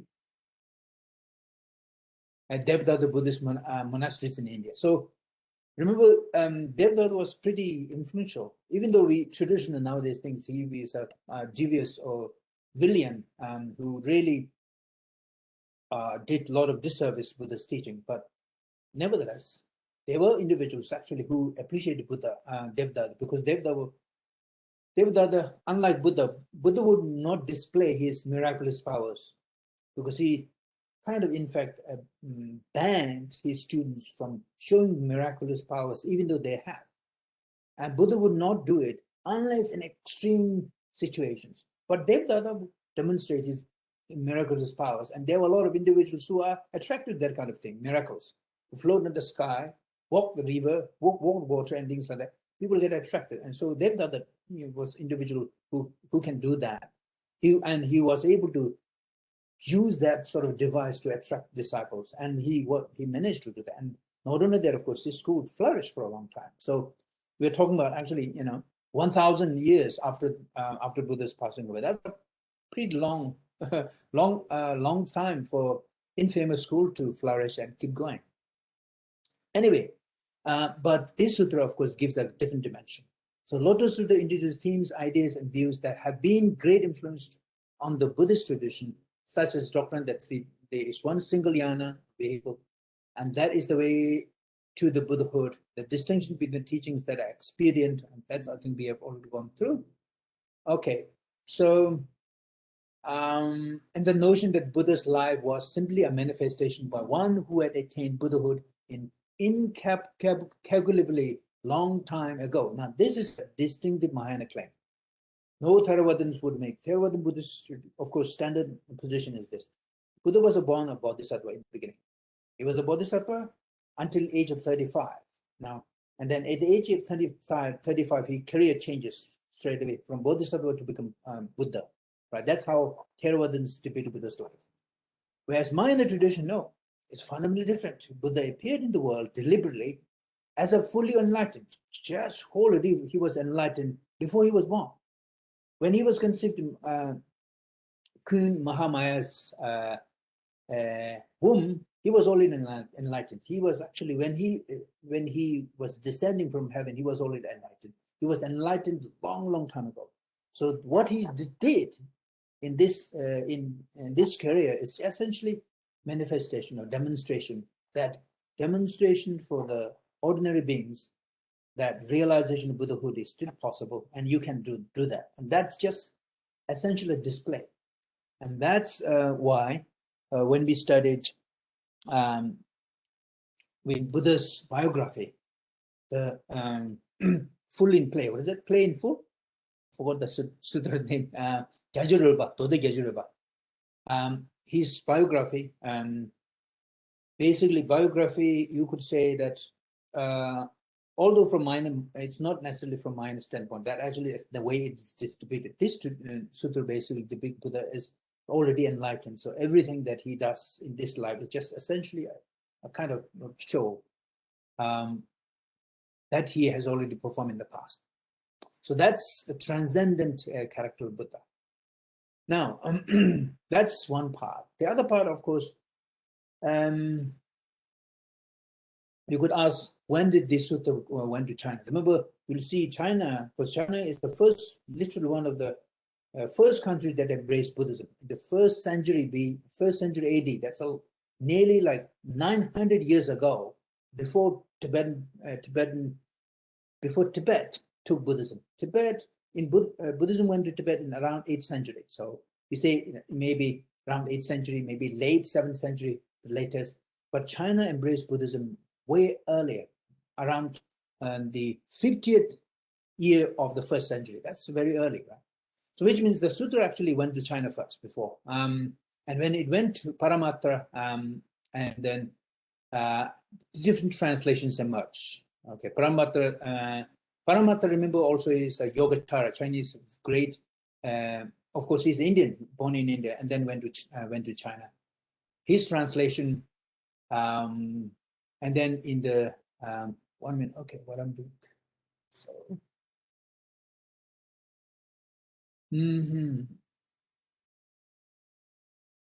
Yeah, so these are the people actually who connect. Paramattha, you can see, makes a lot of references to sutra, and then Nagarjuna himself makes a reference to sutra. 7th century Chandrakirti make reference to Sutra. The 8th century great Shantidevas make a lot of reference to Sutra.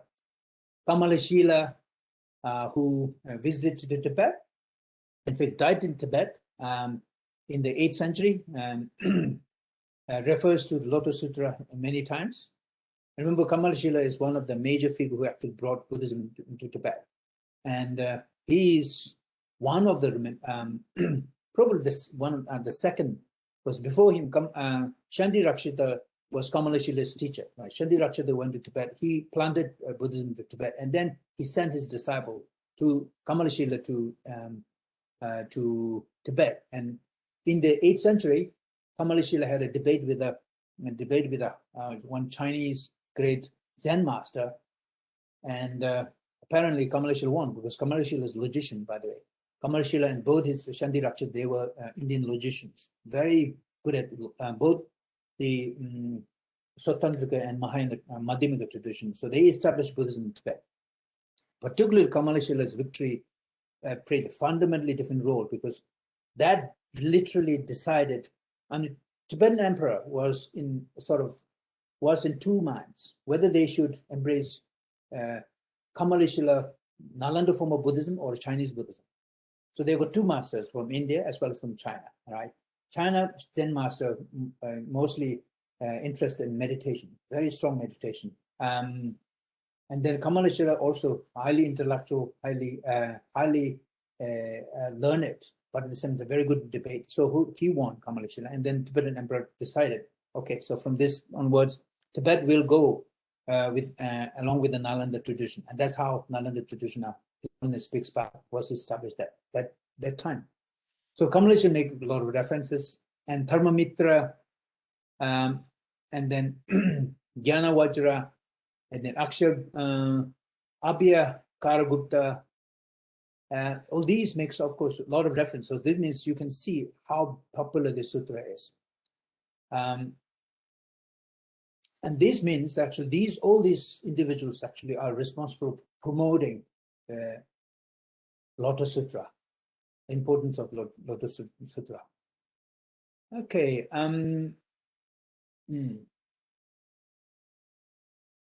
Now, of course, there are also a lot of commentaries. Commentaries to Lotus Sutra, at least there is a commentary specifically on the Lotus Sutra that was translated into Tibetan from Chinese. Interesting. Early on, Tibetans were not only translating from Sanskrit to Tibetan, but also from Chinese to Tibetan. It's not surprising, because Buddhism in China was already very well established by then. So Tibetans are trying to get knowledge from outside. And he's done by Said Zalak. And a Chinese philosopher, very important, dominant philosopher, prominent student of Xinzang, Kuji, apparently also have a commentary written on it. And there were other commentaries in the Tibetan translation that cite Lotus Sutra, and many of those, of course, many of them are lost and they are no longer present. Okay, now I'll skip this and not probably go to the Tibetan part, which might be of interest for our audience. So in Tibet, the Tibetan translation was first made during the time of King Relpachen, Chizong. Relpachen, not Chizong, is almost confusing. He is one of the great Tibetan. Tibet had the three great emperors, right? And Songtsen Gabo, Chizong Dezen, Tirelpachen. Tirelpachen, during the Chizong Dezen's time, of course, Tibet established those translation bureaus, lots of huge translation bureaus, and started translating many of the sutras into Tibetan. But Tirelpachen also continued that project. So it says that Tibetan translation was made during the reign of King Relpachen, lived between 815 to 835, a part of the translation project at Samye Monastery instituted by Tesong Dezen, his predecessor. The translator Nanam Yishide was also the chief editor, and whose name is in the colophon no fewer than 380 texts. Okay. The Indian, of course, abbot involved was Surendra Bodhi. The Tibetan version matches in content the verse translation into Chinese by Gupta and Dharmagupta, and also matches the Nepalese Sanskrit manuscript. So basically, they translate were doing pretty good job. They are looking at the Sanskrit original versus Tibetan and Chinese, right? So then, when you translate it in English, then of course it's going to be a very different kettle of fish. But those languages, particularly Tibetan, remember Tibetan, the way Tibetan was originally instituted, Tibetan language was instituted, was deliberately to translate. Of course, nowadays, some scholars differ with this, but the standard claim is that Tibetan literary language, or the written language, was coined based on the idea that the Tibetans want to translate those, embrace Buddhism into Tibet. So that language was designed on that way. So you can see very close parallel between Sanskrit translation and the Tibetan. Okay, anyway, so I think this is just brief. Now we are almost running out of time, and we haven't even get into the content yet. So this translation, as found in the in Derge Kanju. Now, of course, you can use Kanju Pedurma based on, and they also, I think, do refer to the Kanju Pedurma as well, translators. So that for the Tibetans who can read both translation, English translation, as well as Tibetan. If you're better in Tibetan, you can read Tibetan first and then read English. So that's how you get benefit of and then it becomes clearer. But if you are better in English, you read English first and then read Tibetan. And then that way, I think you get the best of the two, both worlds. Okay. Sanskrit word, of course, the title of the text is Sattharma Pundarika Sutra, right? This is, and the Tibetan translate is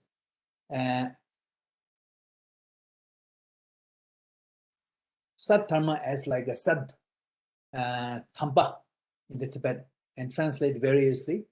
Sattharma Tambe Chu in Tibetan. Okay, so I won't spend much time there. Oh, Kamala, yes. Oh, Tenzin, please go ahead. Can you hear me?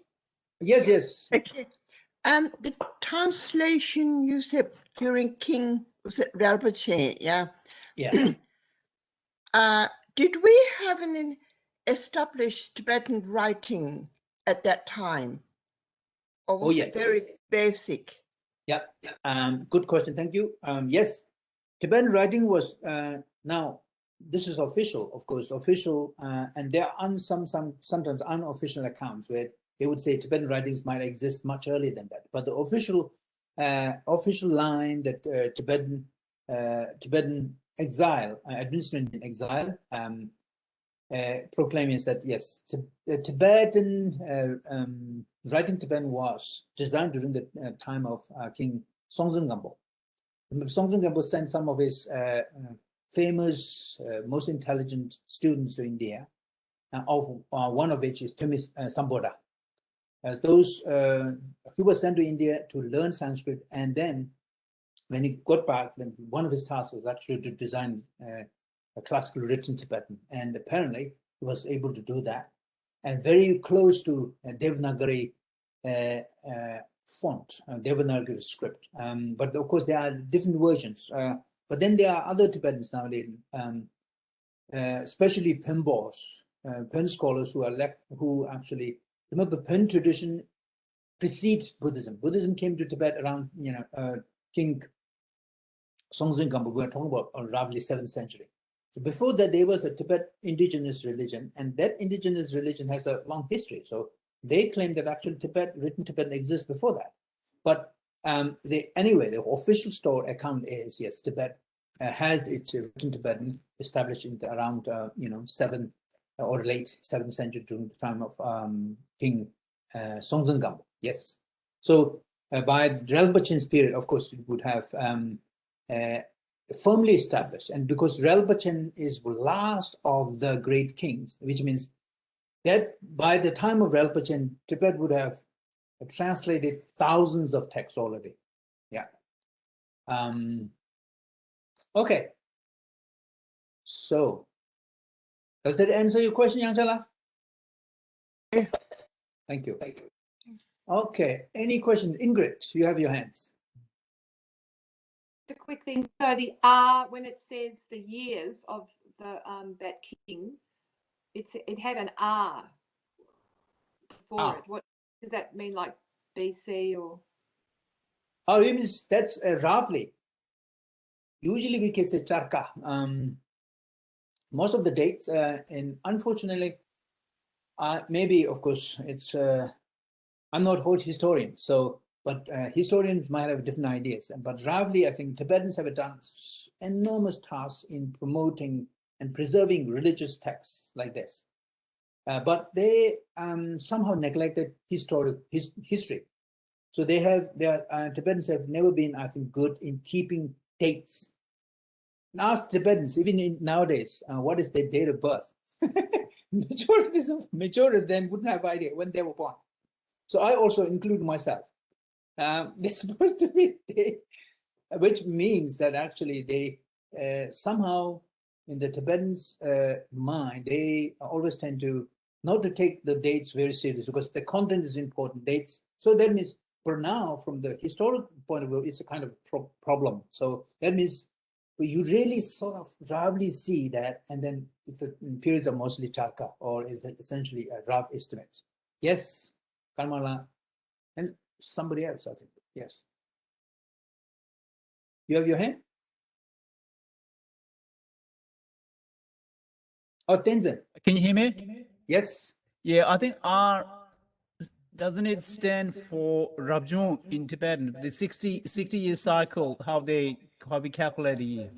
Oh, wait a minute. Okay, so then let me look closer. Where is the R? I think there was, I think with the date for I.25 that. I.25. Oh, is it both Tison de Zen? No. Say it's I.25. 125. 125. Okay. 25. Yeah, that's Rabjung. Yeah. No, Rabjung, that's a rough estimate. No, Yeah, it's not Rabjung. Yeah, we usually write as C, but I think they have chosen Charka is a standard sort of way to write rough because there's no specific dates, but this is actually this is a standard sort of saying that roughly that period. Yeah. Okay. Thanks. Okay. So let me. Sorry, Sonam. So is that approximately? Yeah, approximate. Sorry, rough age. DAD. Sorry, AD. AD. Yeah. Can't be BC. AD. Yeah. AD. Yeah. Thank you. Okay, so let's now.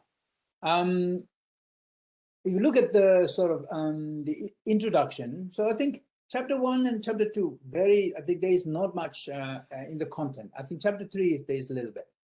But if you look at the introduction, the first chapter basically says Buddha is on Vulture Peak with a great assembly, and when he emits the light from his Udna, hair that illuminates 18,000 Buddha realms in the east, making all beings they are visible to the assembly. Maitri asks Manjushri what this means. Now, this is important, right? Udna here, they supposed to be.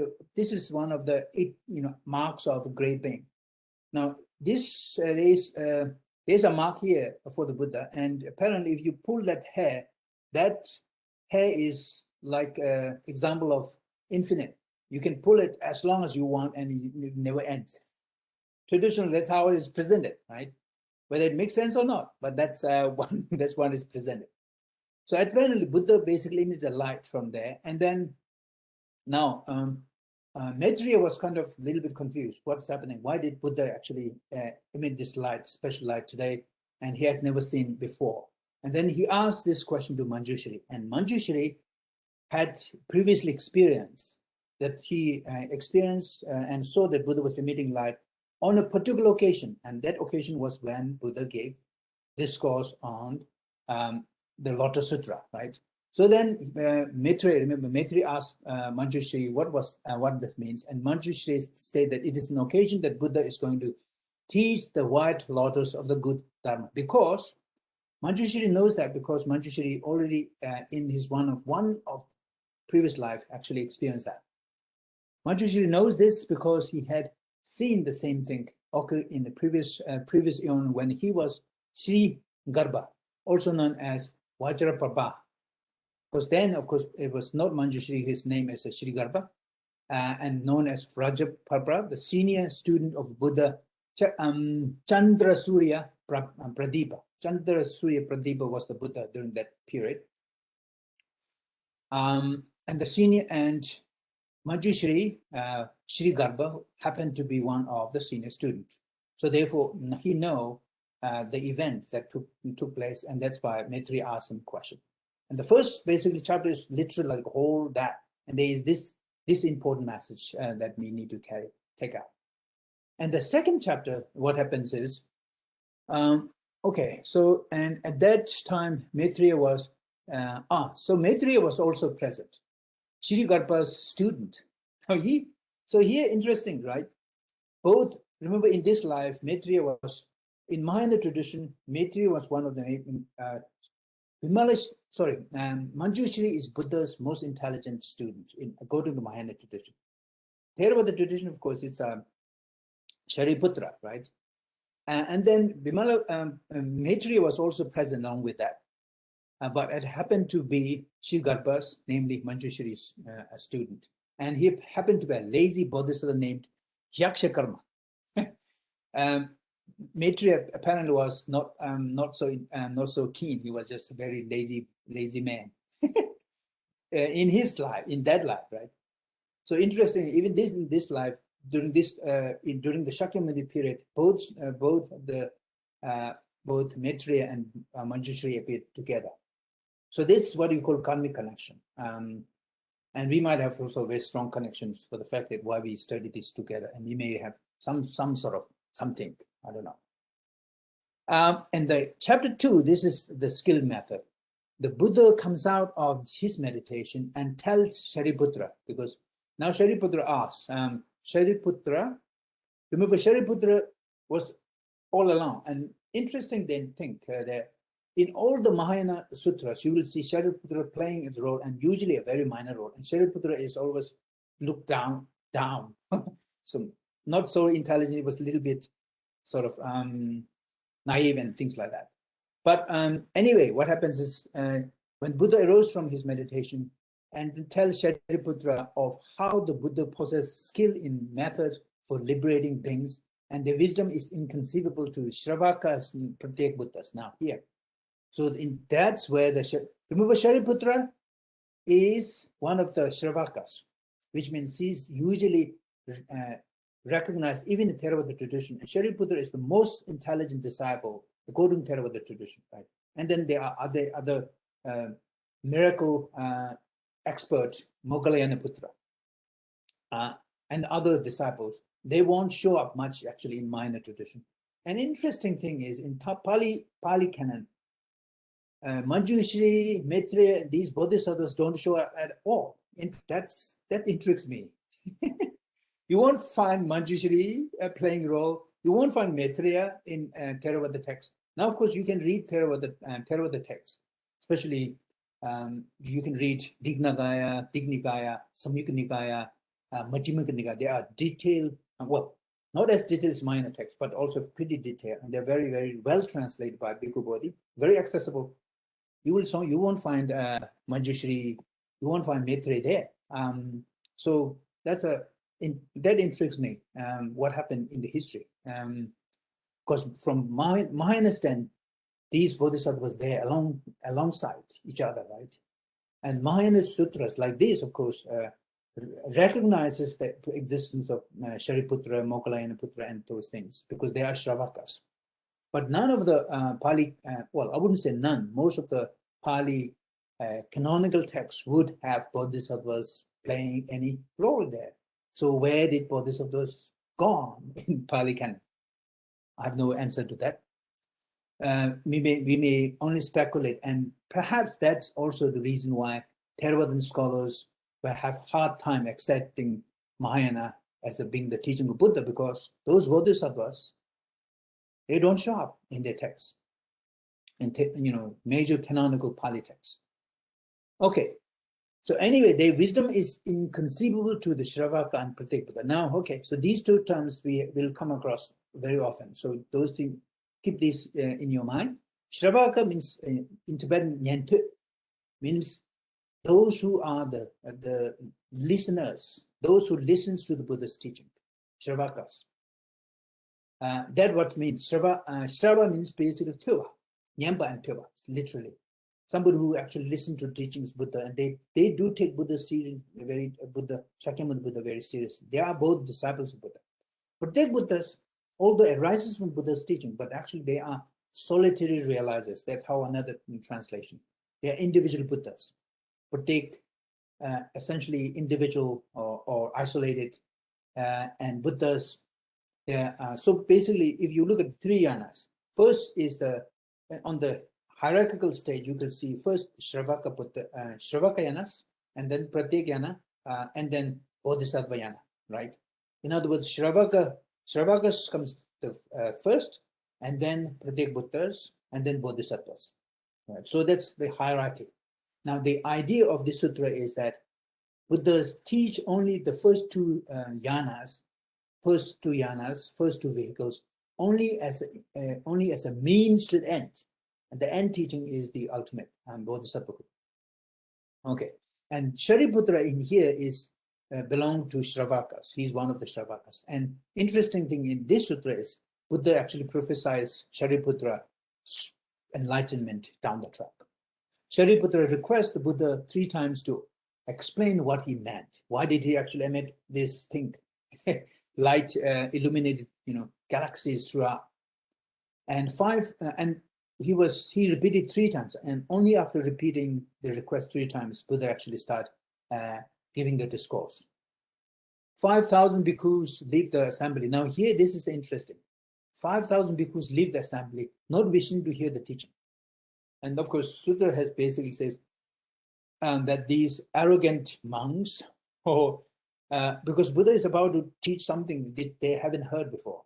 Because what they haven't heard is the fact that the only teaching, ultimate teaching, is going to be Mahayana. And they have been trained at Theravada, not Theravada, as a Shravakas and Pratyek Buddhas. I don't know, Shravaka hearers, I always have the problem of translating Shravaka as a hearers. That doesn't seem to make much sense. But anyway, though, basically the disciples who are committed to, who commits to the listening and practicing Buddha's teaching, that's what Shravakas. And Pratyek Buddhas, individual Buddhas.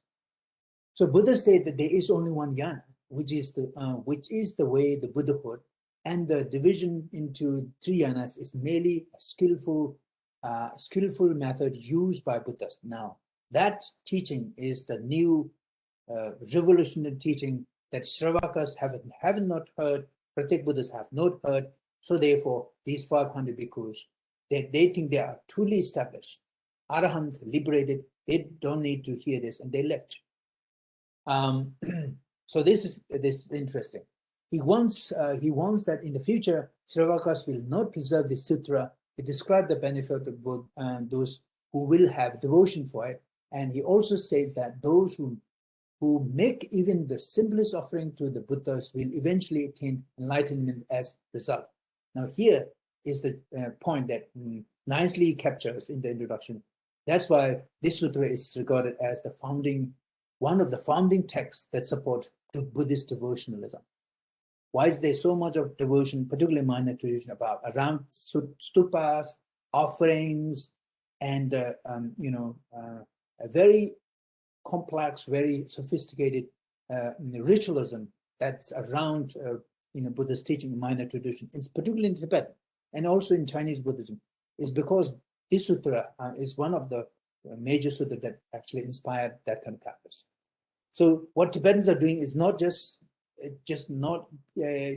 came out from the tin air. Actually, they are the valid sutras as the background for why they are deeply ritualistic. And of course, in Chinese Buddhism, some schools are just pure rituals, right? So, okay, eventually attain enlightenment as a result of just offering, just the devotion.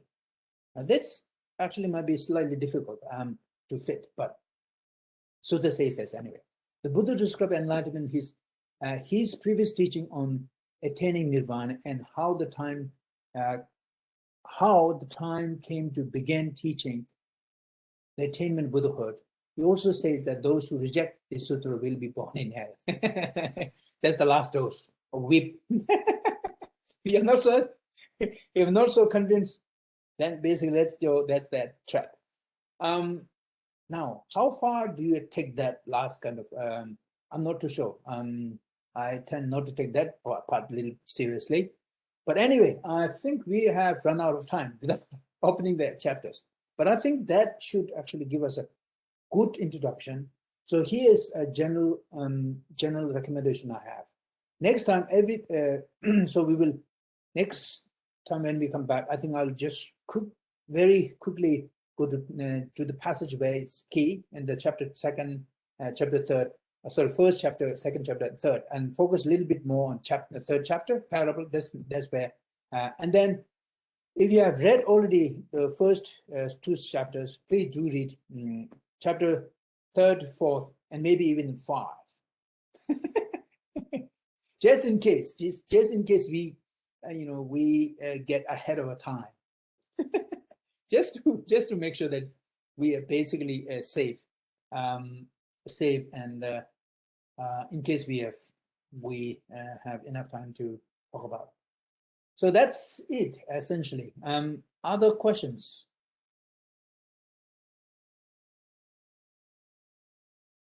I will stop sharing this now.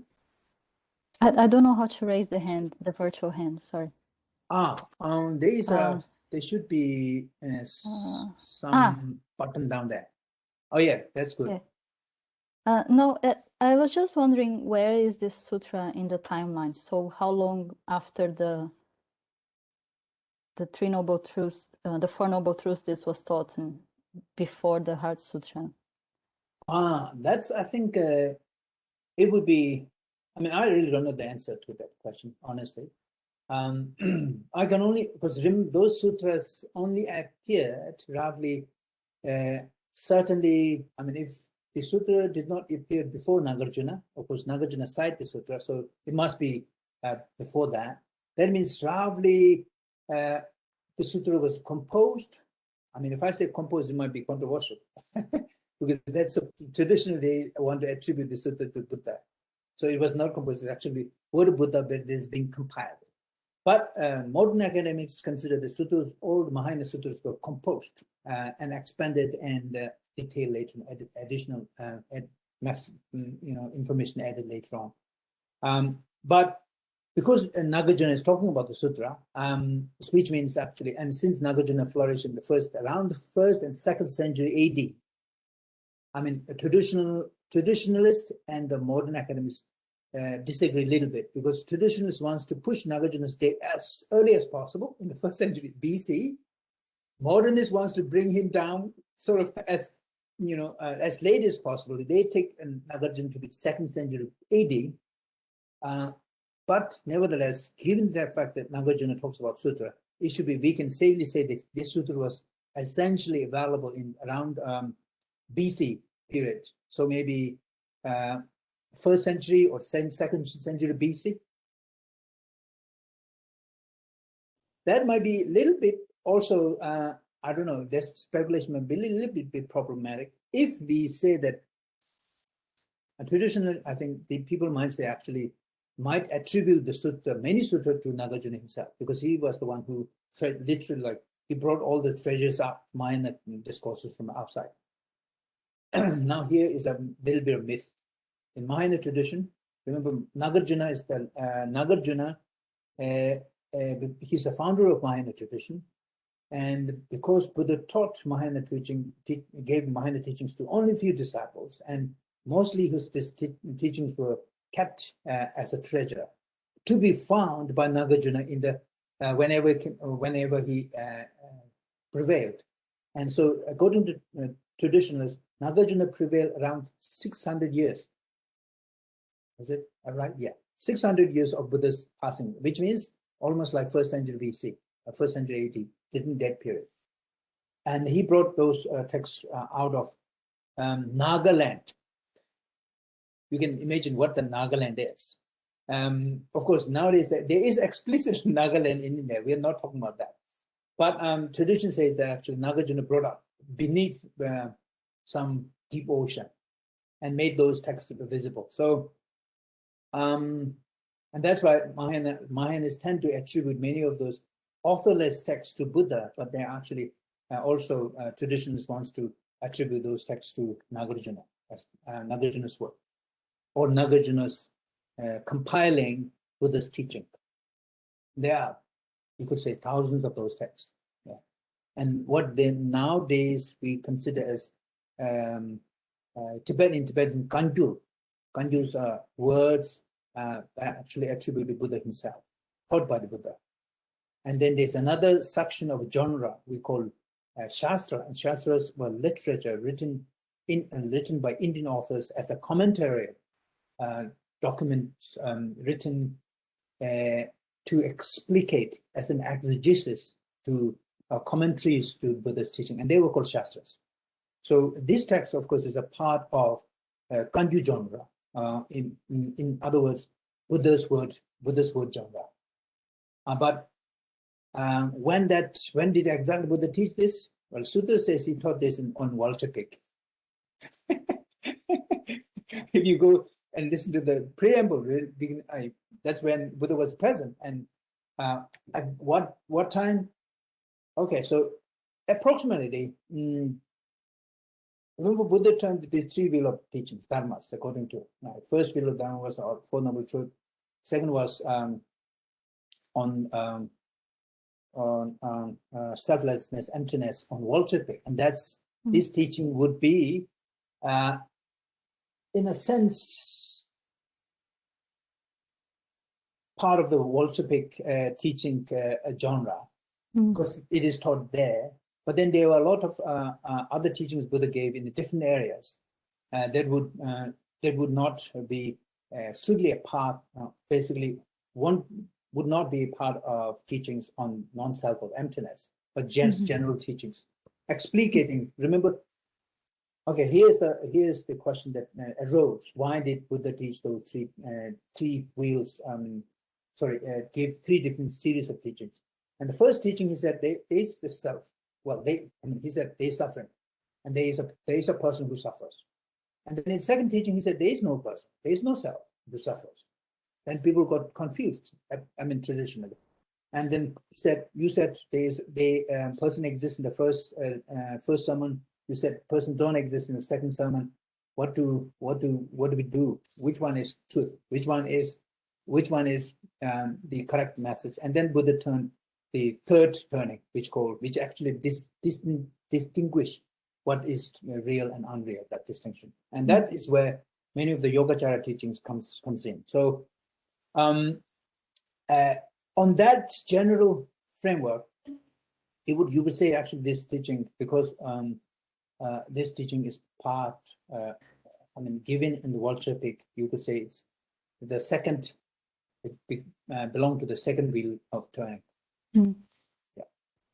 Thank you. I'm not sure exactly whether that is accurate, because I'm just speculating basis on how usually we divide those teachings on the basis. Yeah. Okay. So, any questions? Debbie, you have other questions in the email. I'm not sure. I didn't get to look at the email. So all covered? Yes, that was the only burning question. Okay. Thank you. Sorry, burning question that I don't have answer. I mean, exact answer. Only I can do is it was great. Thank you. Sort of little bit of speculation and a little bit of generalization. That's what I did.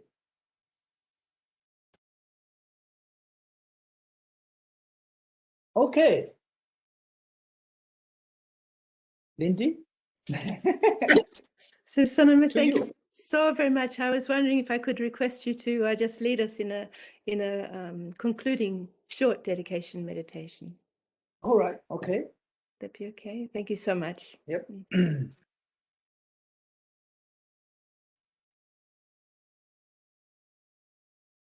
A few minutes of silence.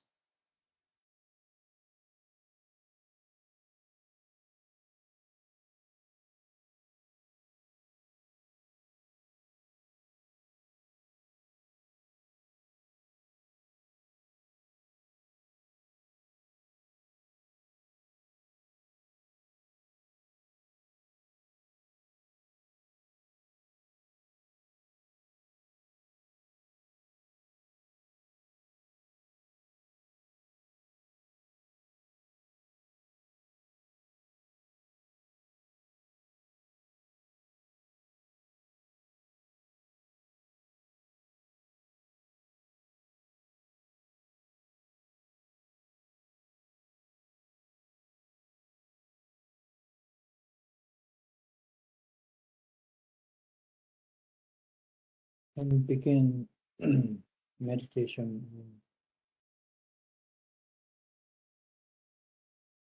Infinite rejoice. Rejoicing the fact that we have the faculty, we have the time, opportunity to indulge in this investigative inquiry into Buddha's teaching.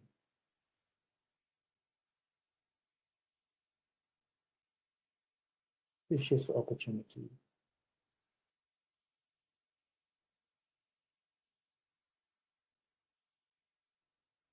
And that we are happy, not distressed, free from hunger, free from stress.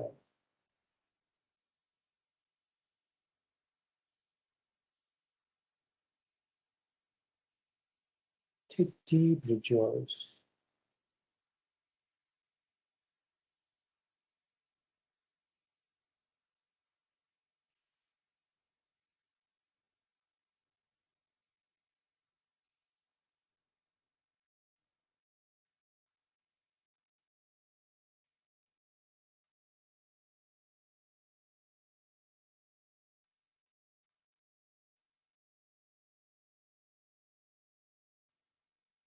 So once you feel settled, pleasant, happy inside, you want to share your goodwill amongst your loved ones.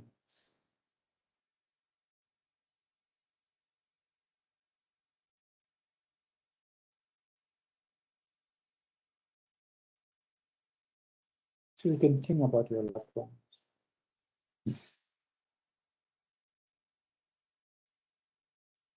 Meditation in infinite love. Forgiving the mistakes they have made, if they have done.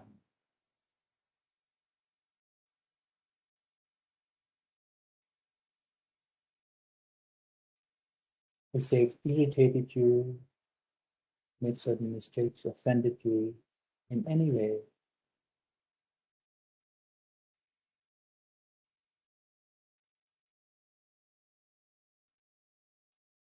just to forgive them.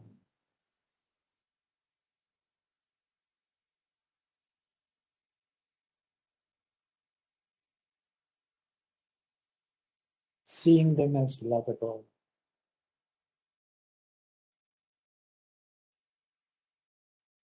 And if you have offended them in any way, with your words, with your action, Seek your forgiveness.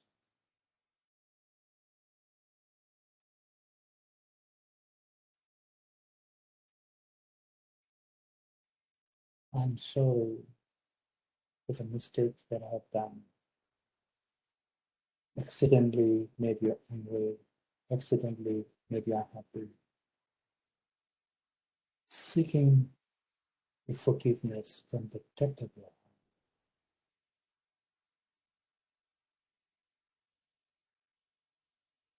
And if they have accidentally made you angry, letting go of your anger, releasing the negativity, the tension.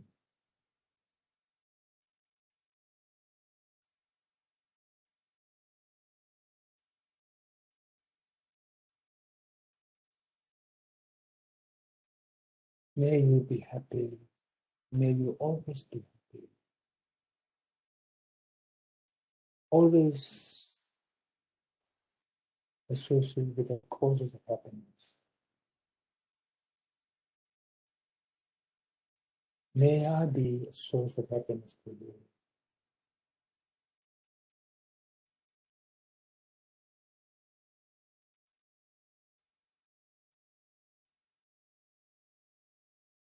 Then you can spread this same goodwill to all things, from your loved ones to all things, your colleagues, seen and unseen, known and unknown. If you offended anyone, ask their forgiveness. If somebody offended you, accidentally or intentionally, pardon them.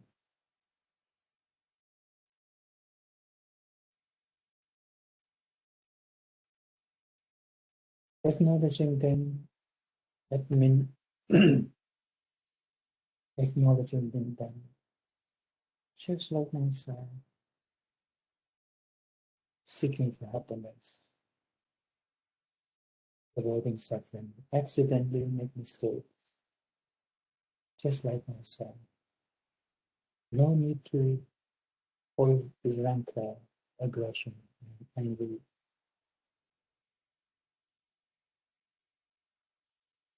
Please forgive me for the mistakes I made. These words that I have used,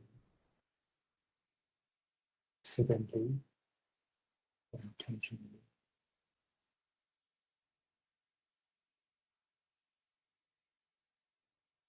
May you never suffer. May you be free from suffering.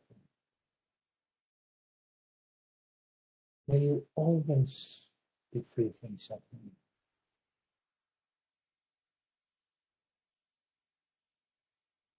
May you find a path of Dhamma that makes you strong, that makes you resilient.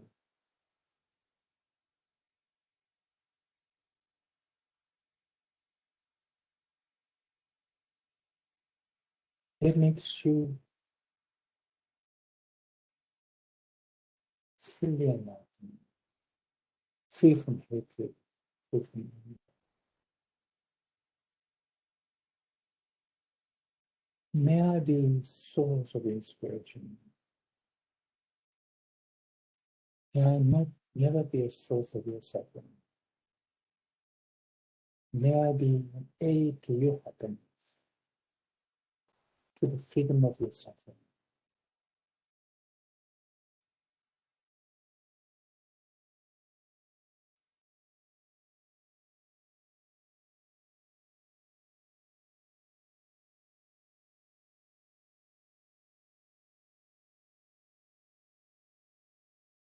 Like this, you can meditate on loving kindness, infinite love, infinite compassion.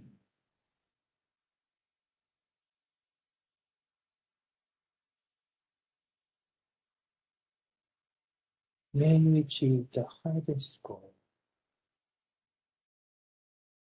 your ultimate potential, your full potential. May you discover it within yourself.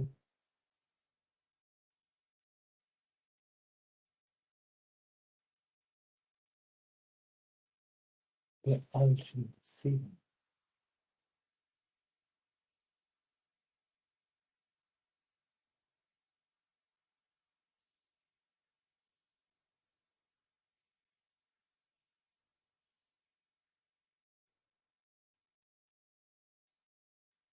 May all beings be happy, be peaceful.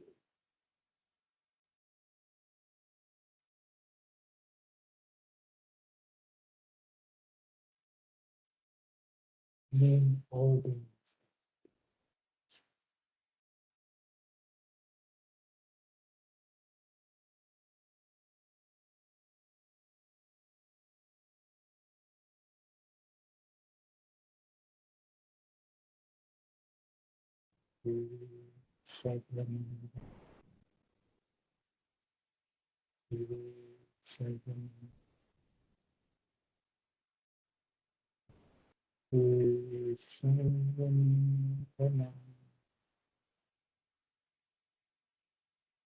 Sadhu, sadhu, sadhu.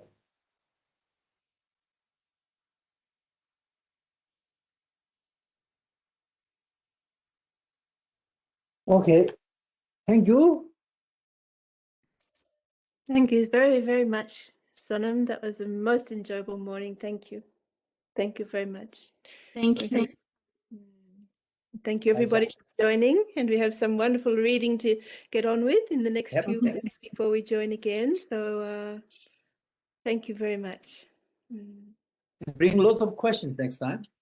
Yeah, maybe we'll start preparing now, and people can forward their questions now to me via our program email, or we can just keep a collection so that we're prepared for the next session in 3 weeks' time. Okay, thank you so very much, Sonam. Thank you, Anne. Thank you. Sonam. We'll see you next Thank week. you, Next month. Lindy. See you in a Thanks, few weeks. Lindy. Okay. Bye-bye. Thank you Bye. for joining. Bye-bye for now. So lovely to see you all. Have a lovely Saturday, and we'll see you soon. So thank you. Bye-bye.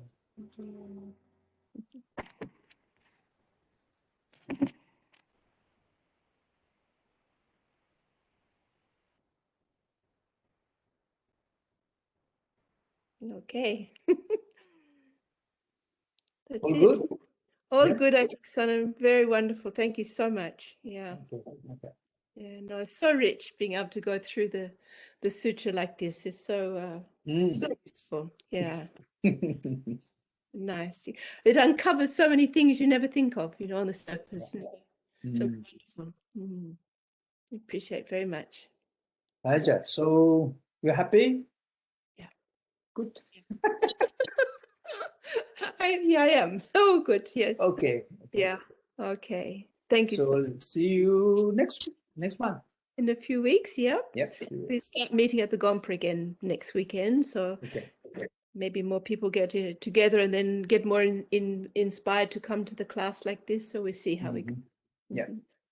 We That's see. okay. I think the small crowd is good. Oh, there's another half a dozen people who did register to come, but didn't see them. So, but that's always the way. There's always a percentage of people who just don't show up somehow online. But also, I think is it? I suppose sometimes they might not have enough. The computers that they have may not necessarily have the tools. Sometimes. I don't know. Yeah. Sometimes, and also I Like think it's just easy Google. sometimes to forget or just not to start not to come, because Other things. that medium, the medium that it is, it's like that. Yeah. But no, All right. those who come have the good fortune to come, so we go with that. Hopefully. You and me. So Amanda Tenzin's well. She's good. She's she has a afternoon session. She's now actually getting ready to go to work. So is she getting to go to work? And all the family as well in America and Yep. yes. Yeah, family's good. good. And your family, do you have contact? Yeah, I do. I mean, occasionally I do in Tibet. Mhm. And they always tell me they are all good. So I take the word seriously and believe that's the truth. That's the truth. Yeah, we Yeah. have to do. So Sonam, do you follow His Holiness's teachings that he's giving now online? Are you able to join those teachings?